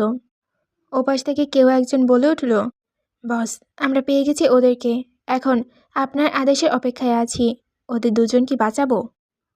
হারবার্ট ঘুরে আবার নিজের আর্ট ফ্রেমের কাছে আসতে আসতে বলল, সাফনকে সরিয়ে দাও, প্রয়োজন নেই ওর ভিনমের আমার। ওর সাথে মেয়েটিকে নিয়ে আসো আমার কাছে। তবে খেয়াল রেখো মেয়েটির শরীরে যেন কোনো স্কেচ, কোনো আচার না লাগে, নইলে কিন্তু তুমি তোমার প্রাণটাও হারাবে। লোকটা আদেশ পেয়ে বলে উঠল, ওকে বস, আপনি যা বলবেন, যেভাবে বলবেন সেভাবেই হবে। এরপরে কলটা বিচ্ছিন্ন হয়ে গেল। হারবার্ট স্কেচটা সম্পন্ন না করেই বেরিয়ে এলো সে কামরা থেকে। রুমেশের ছোট্ট মুখটা ফুটে আছে সে স্কেচের পেপারে। হারবার্ট সেখান থেকে বেরিয়ে নিজের কামরায় এসে ওই দেয়াল জুড়ে কম্পিউটার স্ক্রিনটাতে একটা ভিডিও প্লে করলো। তারপর কামরায় থাকা ডিভানে বসে এক দৃষ্টিতে তাকিয়ে রইল সেই স্ক্রিনের দিকে। সেখানে দেখা যাচ্ছে বব কাটিং দেওয়া কালো পোশাকে আবৃত অসম্ভব রকমের সুন্দর আর জলজলে চোখের একটি মেয়ে লড়াই করে যাচ্ছে হারবার্টের গার্ডদের সঙ্গে। কালো পোশাকটার ভেতর দিয়ে ফুটে উঠেছে তার পাতলা শরীরে অসাধারণ ঢেউ খেলানো সৌন্দর্য। হারবার্ট মুগ্ধ হয়ে দেখছে মেয়েটির ফাইটিং স্কিল। এই ভিডিওটার সকাল থেকে কম করে হলেও 50 বার দেখেছে সে। এতটুকু শরীর নিয়ে ওই বাঘা বাঘা লোকদের কীভাবে কুপোকাত করলো সেই মেয়েটা, সেটাই আশ্চর্যের সাথে ভেবে চলেছে হারবার্ট। স্ক্রিনের দিকে তাকিয়ে থাকা অবস্থাতেই সে নিজের মনে বলে উঠল, তোমার জন্য আমার চাইতে উপযুক্ত কেউ হবে না, আর কাউকে তুমি আমার থেকে উপযুক্ত পাবেও না, লিটল বেবি। হারবার্ট উঠল এবার ডিভান থেকে। তারপর নিজের রুমের ভেতরে থাকা মিররের সামনে গিয়ে দাঁড়ালো। এত যাবৎ খুব কমই জিম স্কিপ করেছে সে। নিজের শরীর আর স্বাস্থ্যের প্রতি সে খুবই যত্নবান বরাবরই। শরীরে তার এক ফোঁটাও মেদ জমাতে পারেনি। মুখের জলাইনগুলো এখনও শার্প। কে বলবে তার বয়স 45-এর কোঠায়? শুধু চুলদারিগুলোতে সামান্য পাক ধরেছে। সে অবশ্যই ওই মেয়েটার উপযুক্ত। শুধু সে বয়সে একটু বেশি বড়, কতই বা 20। আর এমন কি, এখন তো কত মেয়েরাই তাদের থেকে বয়সে বড় বড় পুরুষদের বিয়ে করে। এটা কোনো ম্যাটারই না, বাচ্চা মেয়েটাকে হ্যাপি রাখলেই হয়েছে। কিন্তু সে কি হ্যাপি থাকবে হারবার্টের সাথে? হ্যাপি তো তাকে থাকতেই হবে। হারবার্ট তো এখনও ভার্জিন মনের দিক থেকে। সে হাজার মেয়েদের দেহ দিয়েছে, মন দেয়নি। তাহলে সমস্যাটা কোথায়? কোনো সমস্যা নেই, হ্যাপি তো মেয়েটা থাকবেই। তাকে তো থাকতেই হবে হ্যাপি। আয়নার সামনে দাঁড়িয়ে এসব ভেবে মুচকি আসলো হারবার্ট। তারপর আবারও চলে গেল নিজের স্কেচ পেপারটা সম্পন্ন করতে। ভোরবেলা রাস্তায় গুটি কয়েকজন লোক হাঁটাচলা করেছে।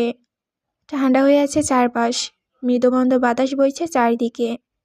আর তার ভেতর দিয়ে ঝড়ের বেগে ছুটে চলছে সাফওয়ান আর রুমাইশা। ওদের প্যারাশুটটা বুলেট লেগে ছিদ্র হয়ে গেছে।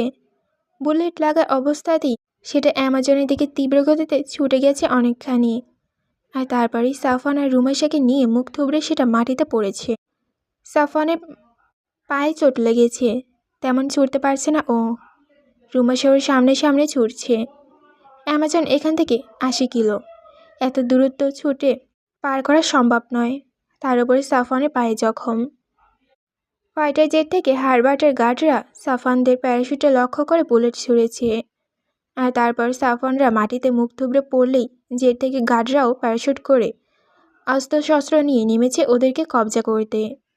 বর্তমান সাফওয়ানদের পেছন পেছন হারবার্টের গার্ডরা ছুটে আসছে, কিন্তু সাফওয়ানের দৌড়ানোর গতির সাথে পেরে উঠছে না ওরা। সাফওয়ান আর রুমাশা বর্তমান ওদের চোখের নাগালের বাইরে। তারপরও রাস্তাগুলো দিয়ে ওরা দলে দলে বিভক্ত হয়ে ওদেরকে খোঁজে লেগে পড়েছে। সাফওয়ান প্রচণ্ড চিন্তিত আছে, রুমাশা অন্তঃসত্ত্বা, আর ওর এই অবস্থায় প্রাণপণে দৌড়াচ্ছে ও। সাফওয়ানের পায়ে চোট, ও নিজেও ঠিকমতো দৌড়াতে পারছে না। এখন চাইলেও রুমাশাকে কোলে নিয়ে ও দৌড়াতে পারবে না।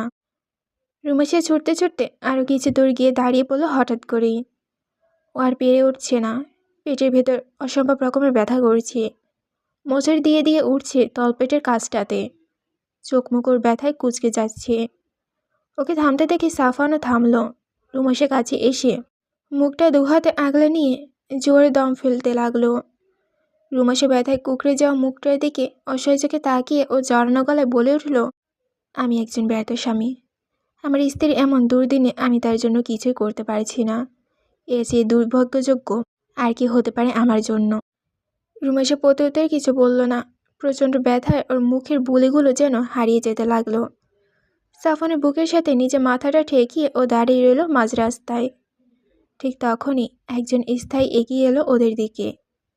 লোকটা এসে সাফওয়ান আর রুমাশা থেকে কিছুটা দূরত্ব নিয়ে দাঁড়িয়ে বলল, আপনারা ঠিক আছেন তো?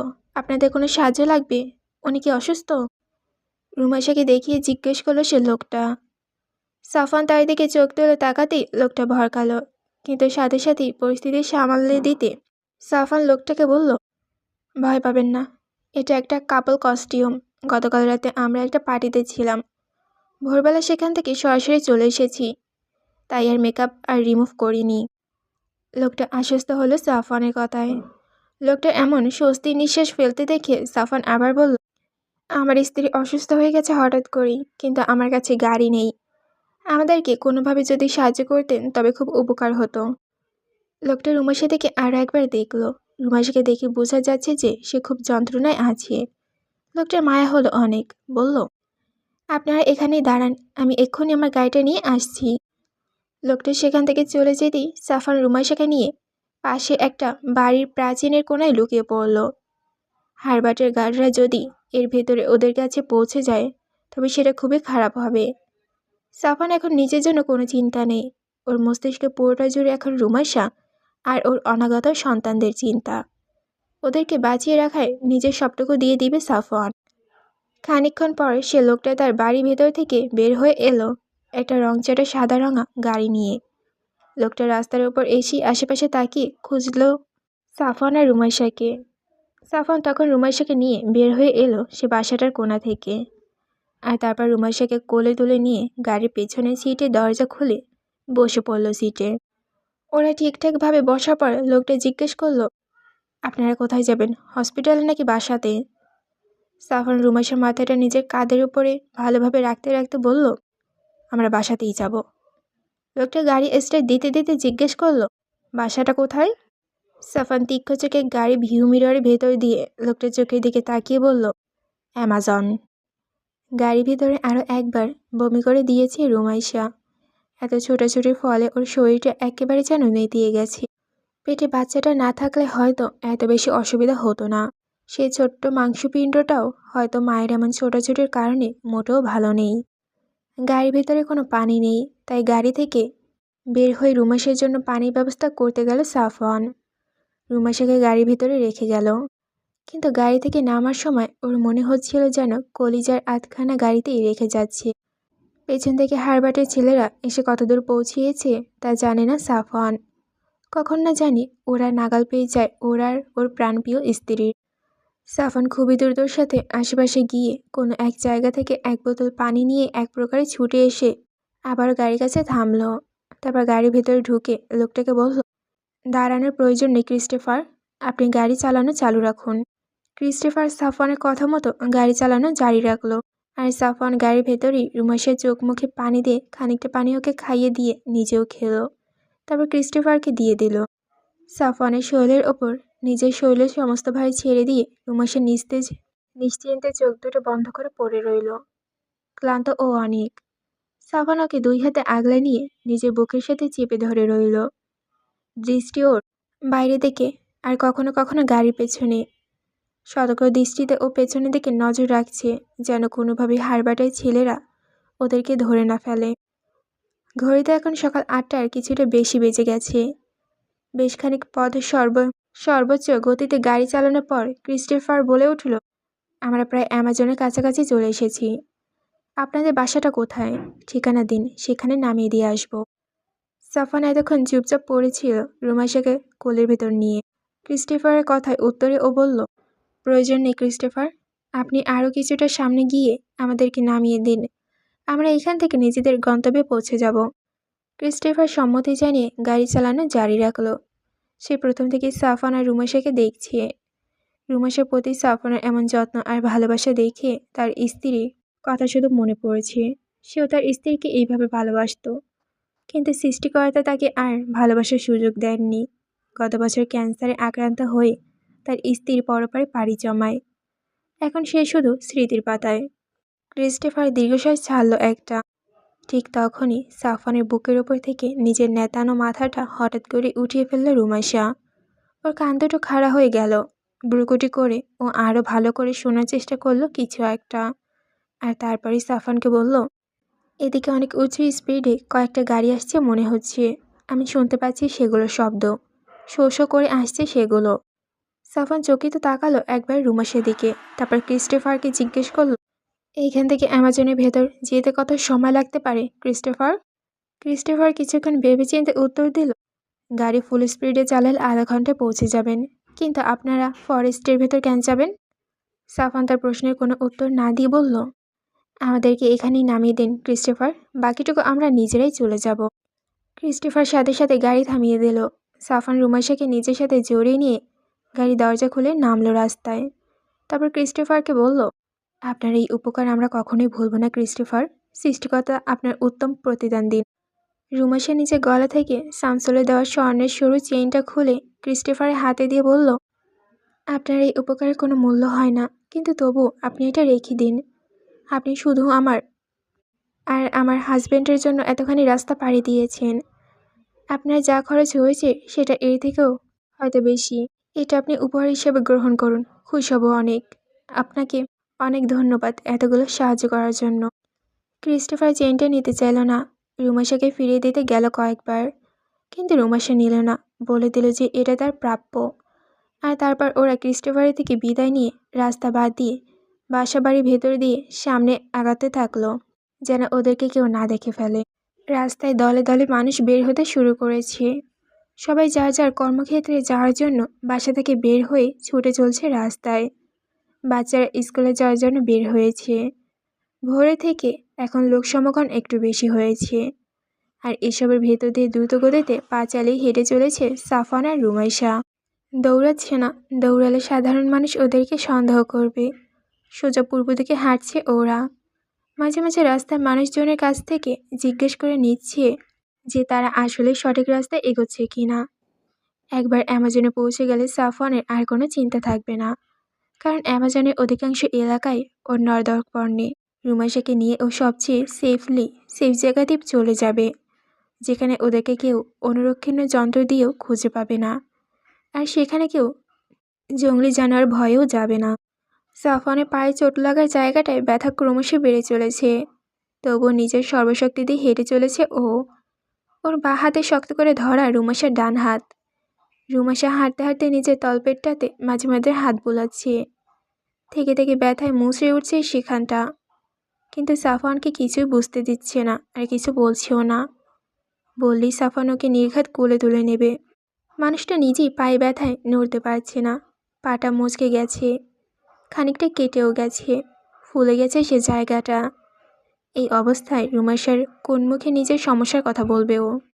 সাফওয়ান কয়েকবার জিজ্ঞেস করেছে ওকে যে কোনো অসুবিধা হচ্ছে কি না, কিন্তু রুমাইশা প্রতিবারে মাথা নাড়িয়ে না বলেছে। কিন্তু ভেতর ভেতর শেষ হয়ে যাচ্ছে ও। ওরা খুব দ্রুত গতিতে হাঁটছে। যে জায়গাটাতে লোকজন শূন্য পাচ্ছে সেখানটাতে ওরা হাঁটার গতিতে আরও অনেকটাই বাড়িয়ে দিচ্ছে। এইভাবে বসত বাড়ি অলিগলি দিয়ে হাঁটতে হাঁটতে একসময় বসতি শেষ হয়ে এলো। ওদের সামনে এখন পুরোপুরি ফাঁকা জায়গা। ওদের থেকে প্রায় কিলোখানেক দূর অ্যামাজনের সূচনা রেখা দেখা যাচ্ছে। গাছের শাড়িগুলো চোখে পড়তে রুমাশা উচ্ছ্বসিত হয়ে উঠল। মুহূর্তে নিজের পেটের যন্ত্রণা ভুলে আনন্দে আটখানা হয়ে গেল ও।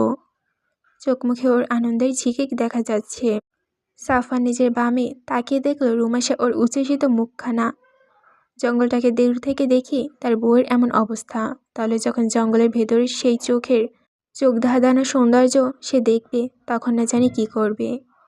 রুমাশার হাসি মুখটা দেখতে নিচে দুই ঠোঁটে চওড়া হয়ে এলো সাফওয়ানেরও। রুমাশা আনন্দে চড়ে লাফিয়ে লাফিয়ে এগোচ্ছে সামনে। সাফওয়ান মানা করেছে কয়েকবার এমন ব্যাঙাচির মতো না লাফাতে, কিন্তু রুমাশা শোনেনি। রুমাশা শুধু ভাবছে ওই জঙ্গলের ভেতরে এক সম্পূর্ণ নতুন জীবনের সূচনা হতে চলেছে ওদের। পুরোপুরি অ্যাডভেঞ্চার একটা লাইফ লিড করতে চলেছে ওরা। সেখানে গিয়ে কী করবে ওরা? ওরা আদিম মানবের সমাজের মতো পশু শিকার করে খাবে, জঙ্গলে হিংস্র জানোয়ারদের সাথে লড়াই করে টিকে থাকবে। কিন্তু তার তো বাচ্চা পেটে, সে কিভাবে করবে? কথাটা মাথায় আসতেই নিজের ডান হাতটা বাড়ালো নিজের পেটের দিকে, তারপর একটু হাত বুলিয়ে দিল। আবার নিজের ডান দিকে দাঁড়ানো তার দিকে 1.5 ফুট লম্বা বিশাল দেহি সাফওয়ানের সুদর্শন মুখটার দিকে তাকালো ও। চোখে বন্ধ করে ভরসা করতে পারে এই লোকটাকে, যার মুখে মাথা রাখলে পৃথিবীর সমস্ত দুশ্চিন্তা পোটলা গুছিয়ে রুমাশার মস্তিষ্ক ত্যাগ করে। এই মানুষটা থাকলে তার কিসের চিন্তা? যে মানুষটা চাইলে তার স্ত্রী আর সন্তানের জন্য পুরো বিশ্ব নিজের হাতে থাবা দিয়ে রুখে দিতে পারবে, সে মানুষটাকে পাশে থাকলে আর কী চাই? রুমাশা মুগ্ধ চোখে দেখতে থাকলো বড় বড় পা ফেলে সদর্পণের সামনে হেঁটে চলা সাফওয়ানকে, যার সাথে ও পা মিলিয়ে হাঁটতে পারছে না, পেছনে পড়ে যাচ্ছে বারবার। আর মানুষটা নিজের বাম হাতে রুমাশাকে এক প্রকার টেনে নিয়ে চলছে সামনের দিকে।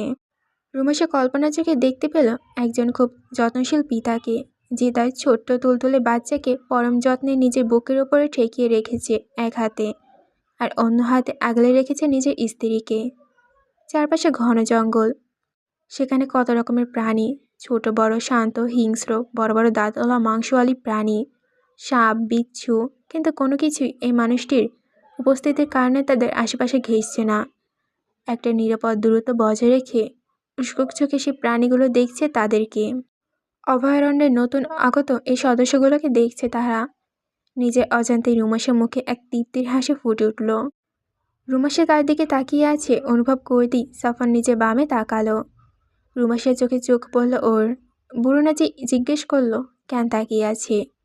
সাফওয়ানের ইশারার প্রশ্নের উত্তরে রুমাশা মাথা নেড়ে বুঝালো যে কোনো কারণ নেই, এমনিতেই তাকিয়ে আছে। কিন্তু ওর চোখ দুটো স্পষ্ট জানান দিল যে আপনাকে পেয়ে আমি ভাগ্যবান। সাফওয়ান যেন ওর চোখের ভাষা বই লেখার মতো পড়ে ফেলল। প্রেমময় হাসি হেসে ও রুমাশার গাল টেনে দিল আদর দিয়ে। কিন্তু হঠাৎ করেই রুমাশার মুখের হাসি উধাও হয়ে গেল। চকিতে একবার পেছনে ফিরে তাকালো ও। রাস্তা শেষ হয়ে গেছে অনেক আগেই, জঙ্গলের শুরু পর্যন্ত পুরোটাই খোলা মাঠ। কিন্তু পেছনের দিকেই সেই রাস্তার দিক থেকে গাড়ি ইঞ্জিনের শব্দ আসছে। রুমাশা উদ্ভ্রান্তের দৃষ্টিতে সাফওয়ানের দিকে তাকালো আরও একবার, তারপর হঠাৎ করে আতঙ্কিত কণ্ঠে বলে উঠল, সাফওয়ান, দৌড়ান! আর বলতে না বলতেই দূর থেকে দুটো কালো গাড়ি ওদের দিকে ধেয়ে আসলো। দৃশ্য দেখতে পেল ওরা। সাফওয়ান ব্যাপারটা বুঝে ওঠার সাথে সাথেই কোনো কিছু না ভেবে রুমাশা হাতটা নিজের হাতের মুঠে ভরে নিয়ে ছুটতে লাগলো। পায়ের ব্যথার কথা ওর আর মাথায় এলো না।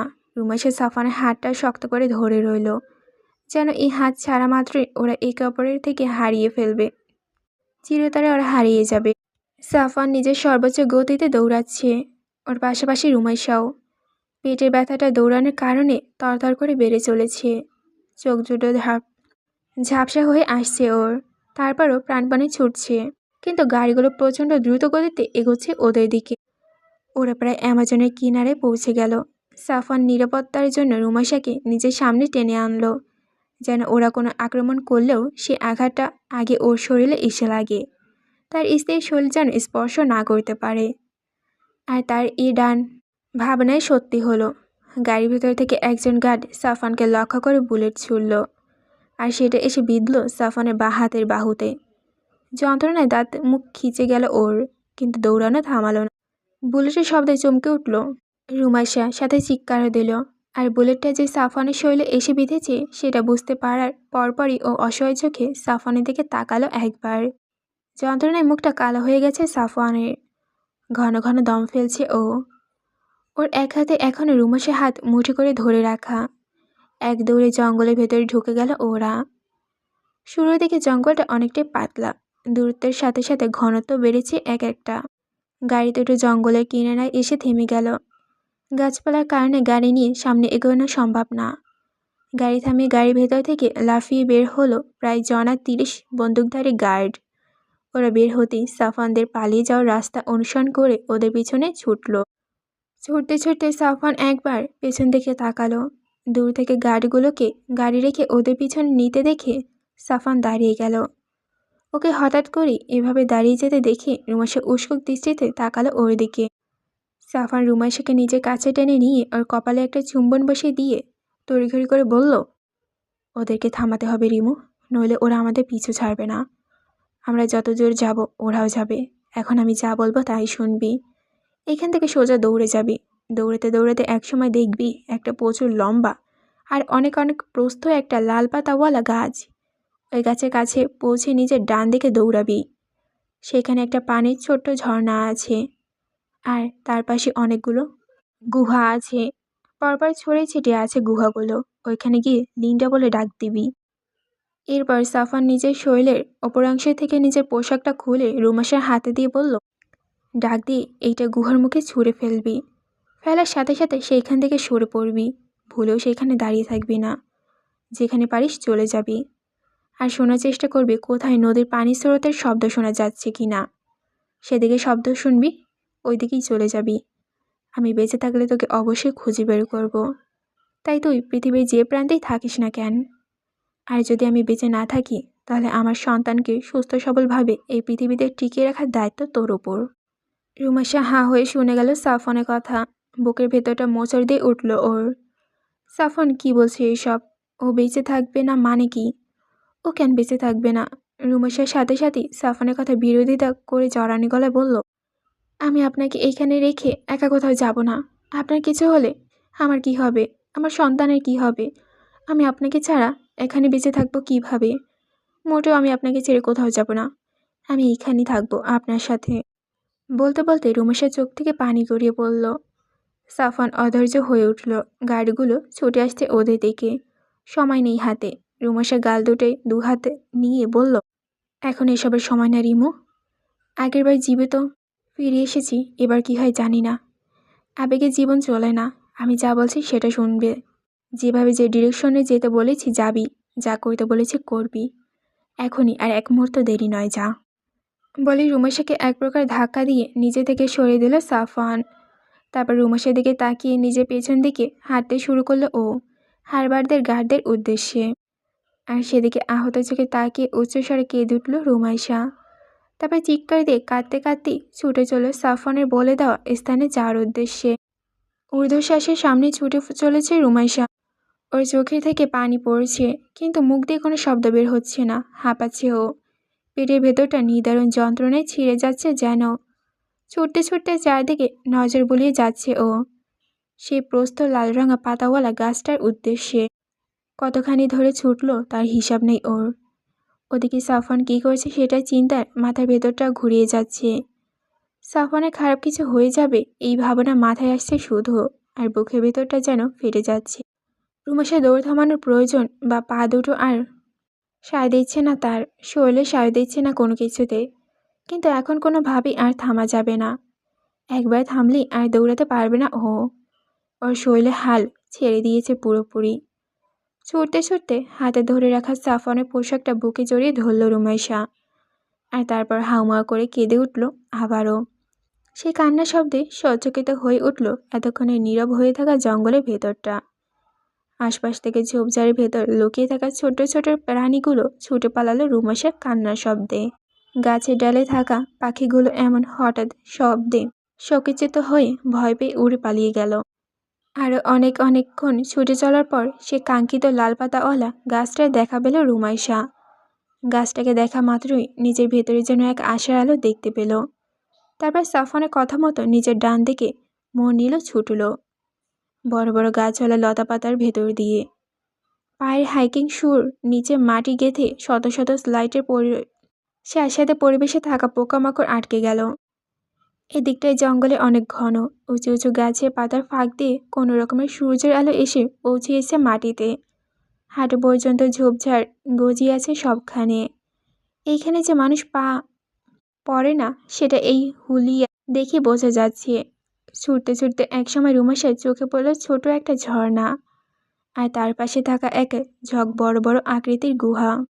রুমাসা দৌড় থামিয়ে দিল। হাঁটুতে দুহাত দিয়ে ভর দিয়ে হাঁপাতে লাগলো ও। এরপর আবারও সোজা হয়ে দাঁড়িয়ে ঝর্ণার কাছে এগিয়ে গেল। সেখান থেকে কষ করে পানি খেতে লাগলো ও। তারপর হাত মুখে খানিকটা পানিটা ছিটিয়ে দিয়ে সাফানের কথা মতো গুহার কাছাকাছি চলে এলো। তারপর কিছুক্ষণ সেখানে দাঁড়িয়ে থেকে উচ্চ শব্দে লিন্ডা বলে ডাক দিল। এরপর সাফানের গায়ের পোশাকটা দলা পাকিয়ে ছুঁড়ে মারল গুহার সামনে।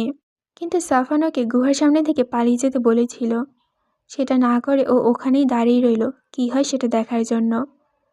কিন্তু কিছুই হচ্ছে না দেখে ও আবারও একইভাবে উচ্চ শব্দে ডাক দিল লিন্ডা বলে। আর তখনই গুহার ভেতর থেকে জঙ্গলের নির্জনতা ভেদ করে ওর কানে এলো একটা হিংস্র ফোঁস-ফোঁস শব্দ, যার নড়াচড়া ভারী শব্দ বলে দিচ্ছে যে গুহার ভেতর থেকেই এদিকে আসছে। আর শব্দটা শোনা মাত্রই নিজের পেছন দিকে এক পা পেছোতে শুরু করলো রুমাইশা। পর মুহূর্তেই রুমাইশাকে ভয়ের চূড়ান্ত সীমায় নিয়ে গিয়ে গুহাগুলোর ভেতর থেকে সবথেকে বড় গুহাটা থেকে নিজের মাথা বের করলো বিশাল এক পাইথন, যার আকার দেখে রুমাইশার চোখ উল্টে যাওয়ার জোগাড়। দানবের মতো গুহার ভেতর থেকে একটু একটু করে বের হয়ে আসছে সেটা। চোখ দুটোই তার হিংস্রতায় পরিপূর্ণ। জিহ্বা দ্বারা নিজের আশপাশটা পরখ করে সে দেখে নিচ্ছে কোনো বিপদের আশঙ্কা আছে কিনা। রুমাইশা যেন হাঁটতে ভুলে গেল। এমন বিশাল পাইথন পৃথিবীতে কেউ আগে দেখেছে কিনা তার সন্দেহ। মুখের আকৃতি দেখে মনে হচ্ছে একটা ষাঁড়ের ঘোড়া গিলে ফেলার তার জন্য কোনো কঠিন কাজ হবে না। অনায়াসে ঘোড়াটাকে গিলে ফেলতে পারবে সে। আর তখনই রুমাইশা বুঝল সাফান কেন তাকে গুহার সামনে থেকে পালিয়ে যেতে বলেছিল। কিন্তু সাফানের কথা না শুনে যে চরম বোকামি করেছে সে। লিন্ডা ধীর গতিতে একে বেঁকে বাইরে বের হয়ে আসলো। সে কতখানি লম্বা সেটা রুমাইশা এখনো বুঝে উঠতে পারেনি। কিন্তু যতটুকু গুহার ভেতর থেকে বের হচ্ছে সেটুকুই দেখি রুমাইশার দম বেরিয়ে যাওয়ার জোগাড়। ধীর গতিতে এক পা করে পিছিয়ে যেতে লাগলো লিন্ডাকে বুঝে না দিতেই। লিন্ডা আরও কিছুটা বের হয়ে এসে নিজের মাথাটা উঁচু করে ধরল, আর তার সে মাথাটার উচ্চতা ছাড়িয়ে গেল রুমাইশাকে। রুমাইশা দ্বিগুণের থেকেও বেশি উচ্চতায় উঠিয়ে নিল লিন্ডার মাথাটা। আর সেই মুহূর্তে লিন্ডার নজর গেল তার থেকে কিছুটা সামনে পড়ে থাকা পোশাকটার দিকে। পরিচিত একটা গন্ধ নাকে আসছে ওর। শরীর নেড়ে এঁকে বেঁকে গুহা থেকে আরও একটু বের হয়ে গেল সে। আর তারপর পোশাকটার কাছে এসে নাক দিয়ে কিছুক্ষণ পরখ করলো পোশাকটা।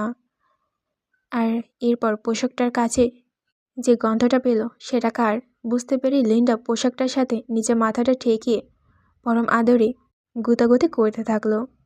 কিন্তু এই পোশাকের মালিক কই? লিন্ডা এবার সন্দেহের চোখে তাকালো তার থেকে বেশ কিছুক্ষণ দূরত্বে দাঁড়ানো রুমাইশার দিকে।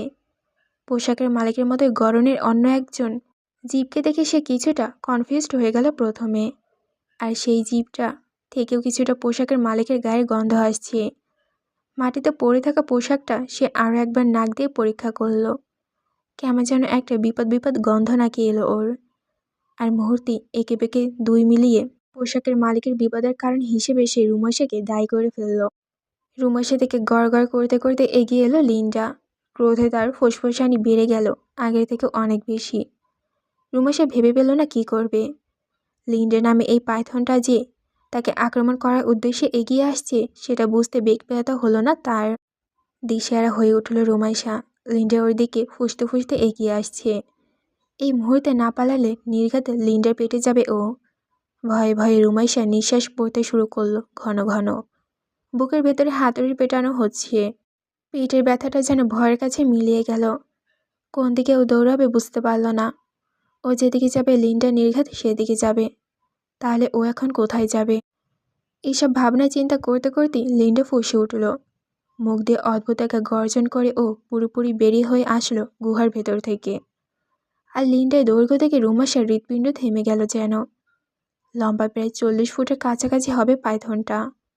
রুমাসা ঘোর বিপদ টের পেল, আর সেই মুহূর্তে লিন্ডের মুখ থেকে গড়গড় শব্দ করে ঝড়ের গতিতে এগিয়ে আসলো রুমাসার দিকে। আর তা দেখে রুমাসা ভয়ে চিৎকার করে বিদ্যুতের গতিতে ছুটে পালালো সেখান থেকে। আর ওকে ছুটে পালিয়ে যেতে দেখে লিন্ডাও ওর পিছু নিল। ফোঁস করতে করতে সে এঁকে বেঁকে ঝড়ের গতিতে এগোচ্ছে রুমাসার পেছনে। আর রুমাসা লিন্ডার হাত থেকে বাঁচতে ছুটে চলল সেদিক থেকে এসেছিল ওইদিকে। বুলেটের আঘাতে সাফনের বাম হাতের বাহু জখম হয়েছে। নিচের ডান হাত ব্যবহার করে ও 2 সাইডের শোরটা দিয়ে সর্বোচ্চ চেষ্টা করে যাচ্ছে গার্ডগুলোকে ধরাশায়ী করতে। এর মাঝে আরও কিছু গার্ড এসে পৌঁছিয়েছে। হারবার্টের কাছে ইতিমধ্যে খবর চলে গেছে যে এখানে শুধুমাত্র সাফনা আছে, ওর সাথে মেয়েটি নেই। শোনা মাত্রই হারবার্টের মেজাজ তুঙ্গে উঠে গেছে। সাফান যেন কোনোভাবে বেঁচে না ফিরতে পারে সেটা আদেশ দিয়েছে ও। সাফানের কারণে তার অনেক টাকা ওড়ানো হয়েছে, কিন্তু লাভের লাভ কিছুই হয়নি। শুধু তার গাড়িগুলো মরেছে। এখন তার জীবনে প্রথম মনে ধরা এক নারীও তার হাতছাড়া হয়ে গেছে। সাফানকে পৃথিবী থেকে বিদায় করা তার একমাত্র প্রধান কাজ এখন। সাফানের পায়ে আরও একটা বুলেট এসে লেগেছে। এমনিতেই তার এক পায়ে চোট লেগেছিল, অন্য পায়ে লেগেছে বুলেট। ঠিকভাবে দাঁড়াতে পারছে না ও।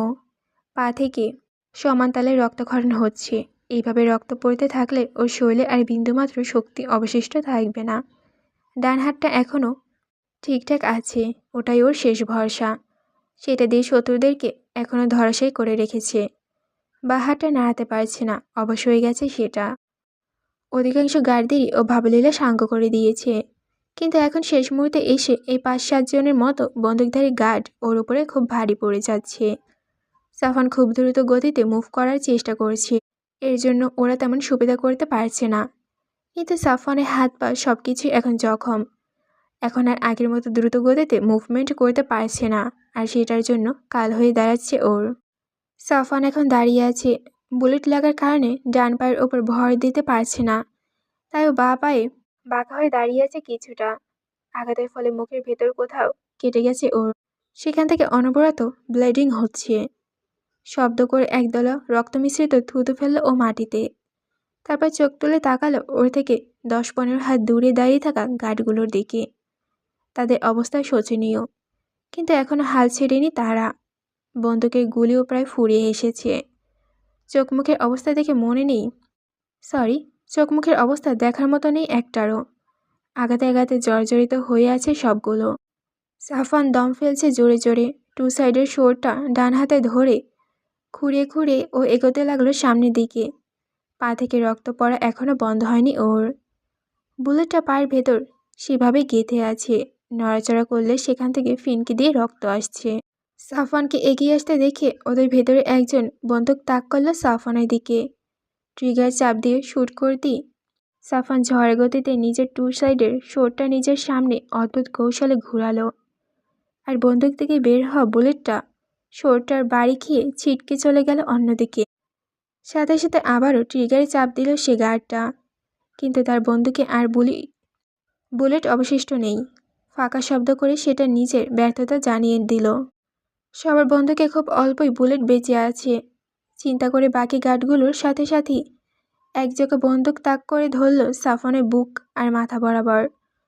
সাফান কয়েকটা বুলেট ঠেকাবে, একটা না একটা গিয়ে লাগবে ওর গায়ে।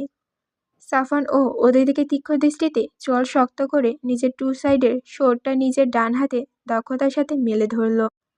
কিন্তু তাদের এই শেষ যুদ্ধের প্রস্তুতিতে ব্যাঘাত ঘটালো কারো আকাশ ফাটানো ক্ষীণ চিৎকারে। জঙ্গলের ভেতর থেকে কেউ চিৎকার করতে এগিয়ে আসছে এই দিকে। এমন হঠাৎ চিৎকারে সাফান দ্বিধাদ্বন্দ্বিত হয়ে নিজের পেছনে থাকা ক্রমে ঘন হয়ে যাওয়া জঙ্গলের দিকে তাকালো। গার্ডগুলো এমন চিৎকার কনফিউজ হয়ে নিজেদের বন্দুক সাফানের ওপর থেকে সরিয়ে সাফানের পেছনে তাক করলো বিপদের আশঙ্কায়। সাফান কান খাড়া করে রইল চিৎকার শব্দটা আরো ভালোভাবে বুঝে ওঠার জন্য। চিৎকার শব্দটা আরো গাঢ় হতেই সাফানের বুক কেঁপে উঠল। অজানা এক ভয় বুকের ভেতর রক্তে ছট করে উঠল। চোখ মুখের রং মুহূর্তে ফ্যাকাশে হয়ে গেল। হতভম্ব হয়ে দাঁড়িয়ে রইল ও জঙ্গলের দিকে ফিরে। মুখ দিয়ে শুধু একটা শব্দ বের হলো, রিমু। রুমাসা তার স্বরে চিৎকার করতে করতে নিজের সর্বোচ্চ গতিতে ছুটে আসছে সাফওয়ানের সাথে। সে যেখান থেকে বিদায় নিয়েছিল সেদিকে। ওর পেছনে রাগে ফোঁস করতে করতে ঝড় গতিতে ছুটে আসছে দানব আকৃতির লিন্ডা। রুমাশাকে নাগালে পেলে এক্ষুনি ও গিলে খাবে। তার গুহার সামনে ছুঁড়ে ফেলা পোশাকের মালিকের ক্ষেত্রে কোনো ছাড় দেবে না ও কাউকে। সাফওয়ানের সামনে থাকা গার্ডগুলো শক্ত হাতে বন্দুক ধরে আছে সামনের দিকে। ওরা ঠাউর করতে পারছে না যে হচ্ছেটা কি।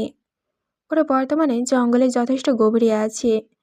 এখানে কেউ বা কে চিৎকার করবে, সেটাও আবার মেকণ্ঠ। তখনই ওদের মাথায় কিছু একটা খেললো। চিৎকারকারী সাফওয়ানের সাথে থাকা মেয়েটি নয় তো? হ্যাঁ, সেই হবে, নইলে এত গভীর জঙ্গলের ভেতরে কেউ আসবে না। কিন্তু সে চিৎকার কেন করছে সেটা ভাবনার বিষয়। বড়সড় কোনো বিপদের আঁচ পেয়ে বন্দুকগুলো ওরা আরও শক্ত করে ধরে রইল নিজেদের সামনের দিকে। সাফওয়ান সময় নষ্ট না করে ছুটে যেতে লাগলো চিৎকার যেদিক থেকে আসছে সেদিকে। ডান পাটা খুব যন্ত্রণা দিচ্ছে, ছুটতে পারছে না ও, তবু প্রাণপণে চেষ্টা করছে। মেয়েটা যে ওর কথা শোনেনি সেটাও ভালোভাবে টের পেয়েছে।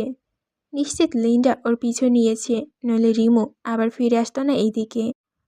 সাফওয়ান হঠাৎ করে ওভাবে ছুটে যাওয়ার গার্ডগুলো হকচকে হয়ে সাফওয়ানের পিছু নিল। সাফওয়ানের সাথে মেয়েটি যে আবারও ফিরে এসেছে সেটা ভেবে আনন্দিত হলো ওরা। সাফওয়ানকে মেরে মেয়েটিকে নিয়ে হারবাটের হাতে তুলে দিলি হারবাট খুশি করতে পারলে ওদেরকে র্যাঙ্কে অন্যদের থেকে আরও উপরে উঠিয়ে দিবে। এই সুযোগ কোনোভাবেই হাতছাড়া করা যাবে না। সাফওয়ান ছুটল সামনের দিকে। সময় মতো লিন্ডাকে না থামালে ওর রিমুর মৃত্যু নিশ্চিত। লিন্ডা দৌড়ের গতি সম্পর্কে সাফওয়ান বেশ ভালোভাবে অবগত। আর এতদিন লিন্ডা হয়তো আরও বড় হয়ে গেছে। তার শক্তি সামর্থ্যও আগের থেকে বেড়ে গেছে কয়েক গুণ। রুমাসের জায়গায় সাধারণ কেউ হলে এতক্ষণে হয়তো লিন্ডার পেটে হজম হয়ে যেত। রুমাসের ছুটছে আর চিৎকার করছে। এখনই আর পেরে উঠছে না। এখন আর পেছনের দিকে তাকিয়ে লিন্ডার অবস্থা দেখছে না ও, কারণ কয়েকবার পেছনে তাকাতে গিয়ে সামনে থাকা গাছের সাথে বাড়ি খেয়েছে, যার কারণে ওর দৌড়ানোর গতি কমে গেছে। অল্পের জন্য লিন্ডার খপ্পর থেকেও বেঁচে ফিরেছে কয়েকবার, কিন্তু এবার কোনোভাবে বাধাগ্রস্ত হলেই লিন্ডা ওকে ধরে ফেলবে। সামনে থেকে দৃষ্টি দিয়ে অশ্বার মতো ছুটে চলছে ও। পেটের ভেতরটা ওর ছিঁড়ে যাচ্ছে যন্ত্রণায়। কিন্তু এখন থামলে এই পৃথিবীর আরও ওর মতো মানুষের কোনো অস্তিত্ব থাকবে না। কিন্তু তখনই ঘটল বিপত্তি। না চাইতে সামনে একটা গাছের সাথে গিয়ে জোরে সরে একটা ধাক্কা খেল রুমাইশা। ছিটকে গিয়ে ও পড়ল এক পাশে। লিন্ডা যেন এই সুযোগের অপেক্ষায় ছিল। ঝড় গতিতেও এগিয়ে এলো মাটিতে পড়ে থাকা রুমাইশার দিকে। তারপর নিজের শক্ত দেহের কুণ্ডলীর ভেতরে রুমাইশাকে চেপে মেরে ফেলার প্রস্তুতি নিতে থাকলো ও। এই মাটিতে পড়ে থাকা মেয়েটির শরীর থেকে এখনও তার অতি পরিচিত মানুষটার গন্ধ আসছে। এই মেয়েটি যে তার সেই অতি পরিচিত মানুষটার কোনো ক্ষতি করেছে সে বিষয়ে পুরোপুরি নিশ্চিত। তাই এই মেয়েটার কোনো ক্ষমা নেই। কিন্তু লিন্ডা রুমাইশাকে ধরে নিজের কুণ্ডলীর ভেতরে নেওয়ার আগেই দূর থেকে সাফওয়ানের চিৎকার শোনা গেল। সাফওয়ান নিজের সর্বশক্তি দিয়ে খুঁড়ে খুঁড়ে ছুটে আসছে এইদিকে। সাফওয়ান ছুটতে ছুটতে চিৎকার দিয়ে বলল, লিন্ডা থামো, ওকে কিছু করো না। নিজে অতি পরিচিত মানুষটাকে এমন সুস্থ সবল দেখে লিন্ডার রাগ পড়ে গেল সাথে সাথে। আর এতদিন পর এই মানুষটার দেখা পেয়ে আনন্দে আত্মহারা হয়ে গেল লিন্ডা। মাটিতে পড়ে থাকা রুমাইশাকে উপেক্ষা করে সে তার বিশাল শরীর নিয়ে এগিয়ে গেল সাফওয়ানের দিকে। কিন্তু সাফওয়ানের পেছন পেছন ছুটে আসা গার্ডগুলো লিন্ডাকে দেখে সাথে সাথে দাঁড়িয়ে গেল। নিজেদের চোখে যেন তারা বিশ্বাস করতে পারছে না। এত বড় পাইথন এখনও পৃথিবীতে বেঁচে থাকতে পারে সেটা তাদের ধারণাই ছিল না। মুখগুলো হা হয়ে গেল ওদের, আর সেই সাথে ওদের গলা শুকিয়ে গেল ভয়ে। ওদের ভেতরে লিডার বাকিদের উদ্দেশ্যে চাপা সুরে বলল, কেউ ভুলেও নড়াচড়া করবে না, ভয়ে কেউ দৌড়ে দেবে না, নইলে সবাই মারা পড়বে। এখান থেকে বেঁচে ফিরতে হলে আমি যেটা বলছি সেটা শোনো। কেউ চোখের পলক ফেলবে না, নিঃশ্বাস যেন জোরে না হয়, কোনোভাবেই যেন পাইথনটা বুঝতে না পারে আমাদের উপস্থিতি, নইলে আজ আর বাঁচতে হবে না, আজই এর পেটে যেতে হবে সবগুলোকে। কিন্তু লিডার গেচের লোকটার সাবধানী বাণী যেন কারো কানে পৌঁছালো না। আতঙ্কিত হয়ে উঠল সবাই। এখন পর্যন্ত পাওয়া সবথেকে বড় পাইথনের দৈর্ঘ্য হলো প্রায় 26 ফুট, আর সেখানে এটা 40 ফুট তো হবেই। পাইথনটা শৈলে যে প্রস্থ তা ওরা দুজন মিলে জড়িয়ে ধরলেও বেড়া পাবে না। পাইথনটা যদি একবার মুখ হা করে তবে অনায়াসে একজন মানুষকে টুক করে গিলে ফেলবে মুরগি ছানার মতো। গার্ডগুলোর ভেতরে একজন বন্দুক রিলোড করা ছিল। ট্রিগারের উপর আঙুল রেখে সে এতক্ষণ সাফওয়ানের পেছনে দৌড়াচ্ছিল, কিন্তু এখন এত বড় পাইথনকে দেখে ভয়ে তার মাথা আর কাজ করল না। কেউ বুঝে ওঠার আগেই গাটা আতঙ্কিত হয়ে বন্দুকটা পাইথনের দিকে তাক করে সাথে সাথে গুলি ছুড়ে দিল। লিন্ডা এতক্ষণ সাফওয়ানকে পেয়ে অতি আনন্দে সাফওয়ানের মুখের সাথে নিজের মুখ ঘষছিল। গার্ডের ছোড়া বুলেটটা লিন্ডার একেবারে গা ঘেঁষে চলে গেল, আর বন্দুকের শব্দের সাথে সাথে শব্দের উৎসের দিকে ফিরে তাকালো লিন্ডা। সাফওয়ানও তাকালো গার্ডগুলোর দিকে, আর তারপর লিন্ডার দিকে তাকিয়ে এক বিশেষ ইশারা করতেই লিন্ডা সাফওয়ানকে ছেড়ে ফুসফুস শব্দ করতে করতে ধীরগতিতে এগোলো গার্ডগুলোর দিকে। এদিকে বুলেটের ছোড়ার সাথে সাথেই গার্ডগুলোর ভেতরে দুজন দৌড় দিল নিজেদের পেছন দিকে, আর বাকিরা লিন্ডাকে তাদের দিকে এগিয়ে যেতে দেখেই নিজেদের বন্দুক ফেলে প্রাণপণে ছুটে পালালো। আর লিন্ডা তীব্র তেজ নিয়ে ঝড়ে গতিতে এগিয়ে গেল ওদের পেছন পেছন। আর তখনই সাফওয়ান পেছন থেকে চিৎকার করে বলে উঠল, লিন্ডা, কাউকে ছাড়বি না। আর সাফওয়ানের এই আদেশ পরিপূর্ণ করতে লিন্ডা নিজের সর্বোচ্চ গতিতে ছুট লাগালো সেদিকে। সবচেয়ে পেছনে থাকা গাড়টার ওপর দিয়ে নিজের ভারী শরীরটা উঠিয়ে দিল ও। এত ভারী চাপের কারণে সে লোকটা সেখানেই দম আটকে মারা গেল। আর সামনে গিয়ে অন্য একটা গার্ডের বাহু ধরে লিন্ডা ওর মুখে দিয়ে দিল, আর ধরে হ্যাচকা টান দিয়ে নিজের 2 থেকে 2 বার আছাড় দিল লিন্ডা। সেই লোকটা আছাড় খেয়ে নাক মুখ দিয়ে রক্ত উঠে ছটফট করতে করতে মারা গেল। আর এরপর পালিয়ে যাওয়া বাকি গার্ডগুলোর পেছনে ছুটল লিন্ডা। লিন্ডা সাফওয়ানের চোখের আড়াল হতেই সাফওয়ান এবার ছুটে এলো রুমাইশার কাছে। মাটিতে চিত হয়ে শুয়ে আছে রুমাইশা, দম ফেলছে ও ঘন ঘন।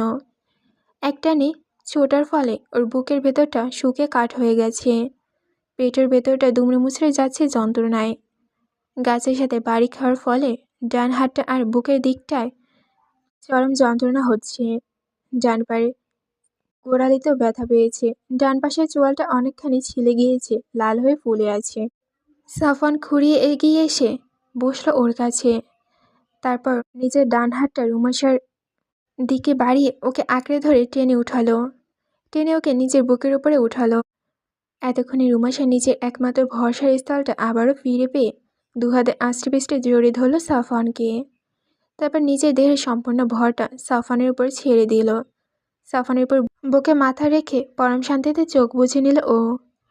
সাফওয়ান নিজের ডান হাতটা দিয়ে ওকে নিজের সাথে মিশিয়ে নিয়ে নিজের পেছনে থাকা একটা মোটা কাণ্ড গাছের সাথে নিজের পিঠটা ঠেকিয়ে দিল।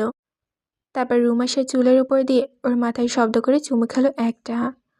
আর কোনো চিন্তা নেই ওর, গার্ডগুলো লিন্ডা একভাবেই ভোগে পাঠিয়ে দেবে, এখনও সম্পূর্ণ নিশ্চিত। আর কোনো কিছু ওর সামনে বাধা হয়ে দাঁড়াতে পারবে না। রাত নেমেছে ধরণীতে। অন্ধকারে নিমজ্জিত অ্যামাজনের গভীরে সাফওয়ানের বিভাসিকার নাম দেওয়ার নদীটার তীরে একটা ছোটোখাটো আগুন জ্বলছে।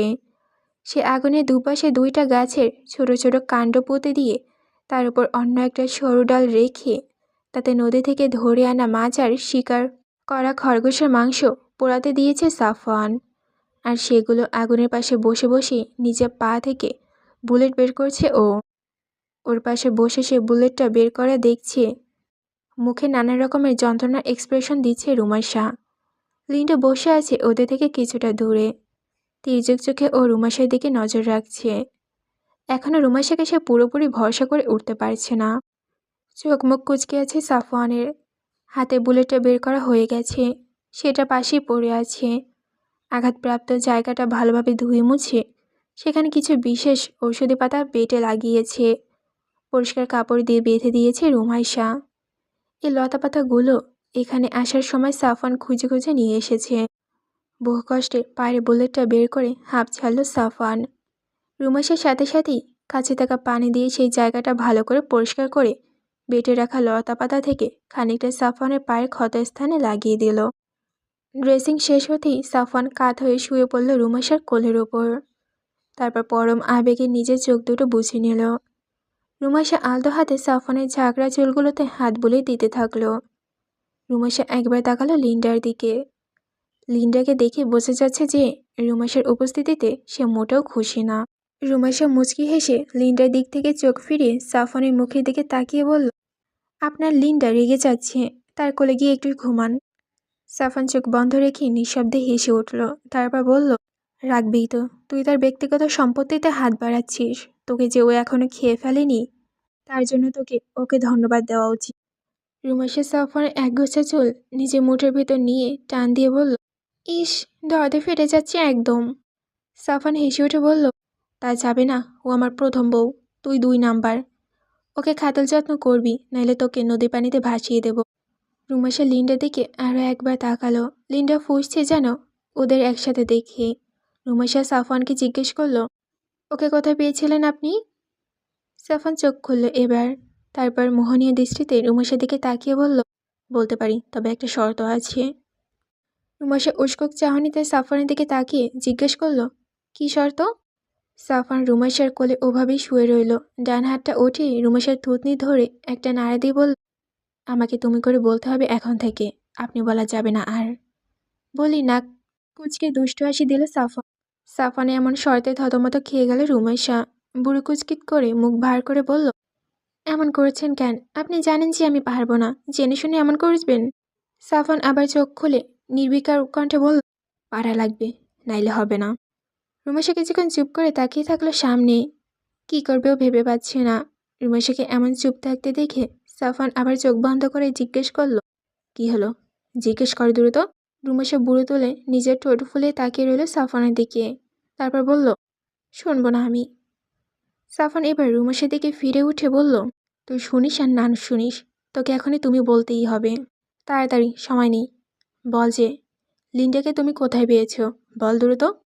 রুমাইশা তারপর কিছু বলতে না দেখে সাফওয়ানের চোয়াল দুটো দুহাত দিয়ে বলল, তাড়াতাড়ি তাড়াতাড়ি, আমি দেরি করতে পারছি না, আমার তুমি শোনা লাগবে এখনই।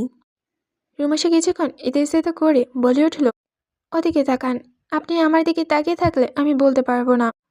সাফওয়ান কিছুক্ষণ ঠোঁট চেপে হেসে অন্যদিকে তাকালো। তারপর বলল, হ্যাঁ তাকিয়েছি, এবার বল দ্রুত। রুমাইশা আবার খানিকটা ইতস্তত করে মনে জোর নিয়ে চোখ মুখ কুচকে বন্ধ রেখে শেষমেশ বলে দিল, লিন্ডাকে তুমি কোথায় পেয়েছিলে?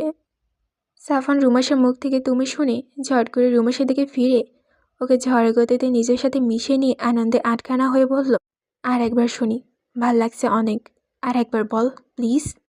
রুমাইশা সাফওয়ানের এমন হঠাৎ জোরে ধর অপ্রস্তুত হয়ে ধমকের সুরে বলে উঠল, উফ, কি করছো, ছাড় তো। রুমাইশার এমন ধমকে সাফওয়ানের কিছুই হলো না, বরং রুমাইশার মুখ থেকে দ্বিতীয়বার তুমি শব্দটা শুনে মিষ্টি করে হাসলো ও। তারপর রুমাইশাকে আরও জোরে নিজের সাথে মিশে নিয়ে ওর চোয়ালে কষে একটা চুমু খেয়ে বলল, এখন খুব খুব ভালো লাগছে, দারুণ অনুভূতি, আর কখনো যেন তোর মুখ থেকে আমি আপনি শব্দটা না শুনি। সাফওয়ানের মুখ থেকে তুমি শুনে আজ আবারও লজ্জা পেল রুমাইশা। তারপর লজ্জা পেয়ে সাফওয়ানের বুকই মুখ লুকালো। সাফওয়ান তা দেখে ভুবন ভোলানো হাসি দিল। আর তারপর সে হাসি শব্দে চকচকিত হয়ে উঠল রাতের জঙ্গলটা। রুমাইশা সাফওয়ানের বুকের ভেতর মুখ রেখে আবার জিজ্ঞেস করল, বলো, লিন্ডাকে কোথায় পেলে তুমি? সাফওয়ান লিন্ডার দিকে একবার তাকালো। তারপর বল, সেবার যখন আমি শহরের কোলাহল থেকে মুক্তি পেয়ে ভালোভাবে জীবনকে উপভোগ করার জন্য অ্যামাজনে এসেছিলাম, তখন ওই ছোট ঝর্ণার পাশেই লিন্ডা পড়েছিল মুড়মুড় অবস্থায়। তখন ও ছিল একেবারে ছোট বাচ্চা। একটা বনবিড়াল ওকে মুখে করে নিয়ে যাচ্ছিল কোথাও। আমাকে দেখেই সেটা লিন্ডাকে ফেলে রেখে পালিয়ে যায়। তখন ওকে আমি সাথে নিয়ে এসে আমি যতটুকু পারি, যেভাবে পারি ওর ক্ষতগুলো সারিয়ে তোলার চেষ্টা করি। আর তখন থেকে ও আমার সাথে থাকতো। ঝর্ণার ধারে গুহার ভেতরটাতে আমরা প্রথম থাকতে শুরু করি। তারপর আসি এই নদীর ধারে। যখন যেখানেই যেতাম ও সঙ্গে থাকতো আমার। কতদিন কত হিংস্র পশুর হাত থেকে ও আমাকে বাঁচিয়েছে তার হিসাব নেই। আমি যদি কখনো ওকে একা রেখে কোথাও বেরিয়ে যেতাম, তবে ও আমার শরীরে গন্ধ অনুসরণ করে সেখানে পৌঁছে যেত। 2টা বছর ধরে ওকে আমি পেলে পুষে বড় করেছি। তারপর একসময় যখন আমার মনে হলো আমার আবারও ফিরে যাওয়া দরকার লোকাহলে, এখন আমার কোলাহল দরকার, তখন একদিন ওকে না জানিয়ে ওকে এখানে রেখেই আমি বের হয়ে পড়লাম, শরীরে নদীর ভেতর থেকে কাদা তলে লাগিয়ে, যেন ও আমার শরীরে গন্ধ না পেয়ে পিছু নিতে না পারে। তখন থেকে ও এখানে আছে। আমি আরও খবর নিতে পারিনি যাবার পরে। আমি জানতাম না যে ও বেঁচে আছে না মরে গেছে। ও বেঁচে থাকতে পারে সেই আন্দাজ করে তোকে গুহার কাছে পাঠিয়েছিলাম, কারণ ওই জায়গাটা ওর খুব পছন্দের ছিল। প্রায় ওইখানেই গিয়ে ঘুমাতো ও, ঠান্ডা বেশ পছন্দ করে। আমার ধারণাটাই সঠিক হলো। তারপর লিন্ডার দিকে আরও একবার তাকিয়ে সাফওয়ান বলে উঠল, সৃষ্টিকর্তার কাছে আমি কৃতজ্ঞ। ও আজও সঠিক সময় না আসলে হয়তো আমি বেঁচে ফিরতাম না তোমার কাছে। এই সুন্দর মুহূর্তটা আর উপভোগ করা হতো না আমার। এই আগুনে ঝলসানো মাংস, নদীর পাড়ের কোলাহল, সেই পানির উপর পড়া চাঁদের আলোর প্রতিছবি, আমার শখের নারীর মিষ্টি মুখ, কোনো কিছুই আমার দেখা হতো না আমার। রুমেশের মুখে দেখে প্রেমপূর্ণ দৃষ্টিতে তাকিয়ে শেষের কথাগুলো বলল সাফওয়ান। রুমেশে এতক্ষণ এক ধ্যানে তাকিয়েছিল সাফওয়ানের দিকে। সাফওয়ানের কথাগুলো মন দিয়ে শুনছিল। সাফওয়ান হঠাৎ করে এইভাবে তাকানোয় ও সঞ্চিত ফিরে পেল। তারপর লজ্জা পেয়ে অন্যদিকে মুখ ঘুরিয়ে ফেলল। মুখে ওর ফুটে উঠল এক অদ্ভুত সুন্দর মিষ্টি হাসি। আগুনের আবছা আলো সেই হাসি সাফওয়ানের বুকের ভেতরে ঝড় তুলে ফেলল। সাফওয়ান এগিয়ে এলো রুমেশের কাছে, একেবারে কাছে। তারপর রুমেশের কানে কাছে মুখ নিয়ে মৃদু গলায় বলল, আজ অনেক এনার্জি লস হয়ে গেছে আমার, রিলিফ লাগবে। রুমেশের সাফওয়ানের দিকে তাকালো না। লজ্জায় ওর চোখ দুটো বন্ধ হয়ে গেল। হাসি মুখটা থেকে আর হাসিটা যেন সরছেই না। সাফওয়ানের কথা শুনে ও বলল, মাছ আর মাংস প্রায় হয়ে এসেছে, খেয়ে নাও দ্রুত, এনার্জি ফিরে আসবে। সাফওয়ান রুমেশের ফর্সা গলায় মুখ ডুবিয়ে দিয়ে নিঃশব্দ গলায় বলল, আমার এনার্জি মাংস খেলে ফিরবে না, জীবন্ত কিছু খেতে হবে, এই যেমন তুমি। রুমেশের সাফওয়ানের বাহুতে একটা চাটি মেরে নাক মুখ কুচকে বলল, ছি, মুখে কি আটকায় না আপনার কিছুই? তোমার লিনটা কিভাবে আমাদের দিকে তাকিয়ে আছে দেখছো? তোমাকে আমার সাথে দেখে ওর রাগ হচ্ছে, ওর কাছে যাও। সাফওয়ান পেছনে ফিরে লিন্ডার দিকে তাকালো। সত্যি সত্যি লিন্ডা ওদের দিকে তাকিয়ে আছে তীক্ষ্ণ চোখে। সে মোটেও খুশি না। দৃষ্টি তার রুমেশের দিকে। সাফওয়ান লিন্ডার দিকে তাকিয়ে ফিসলে হাসি দিল। তারপর ও উচ্চস্বরে ডেকে উঠল, লিন্ডা। সাফওয়ানের ডাকে লিন্ডা ফিরে তাকালো ওর দিকে। ও তাকাতেই সাফওয়ান ওকে ইশারা করলো অন্যদিকে তাকাতে।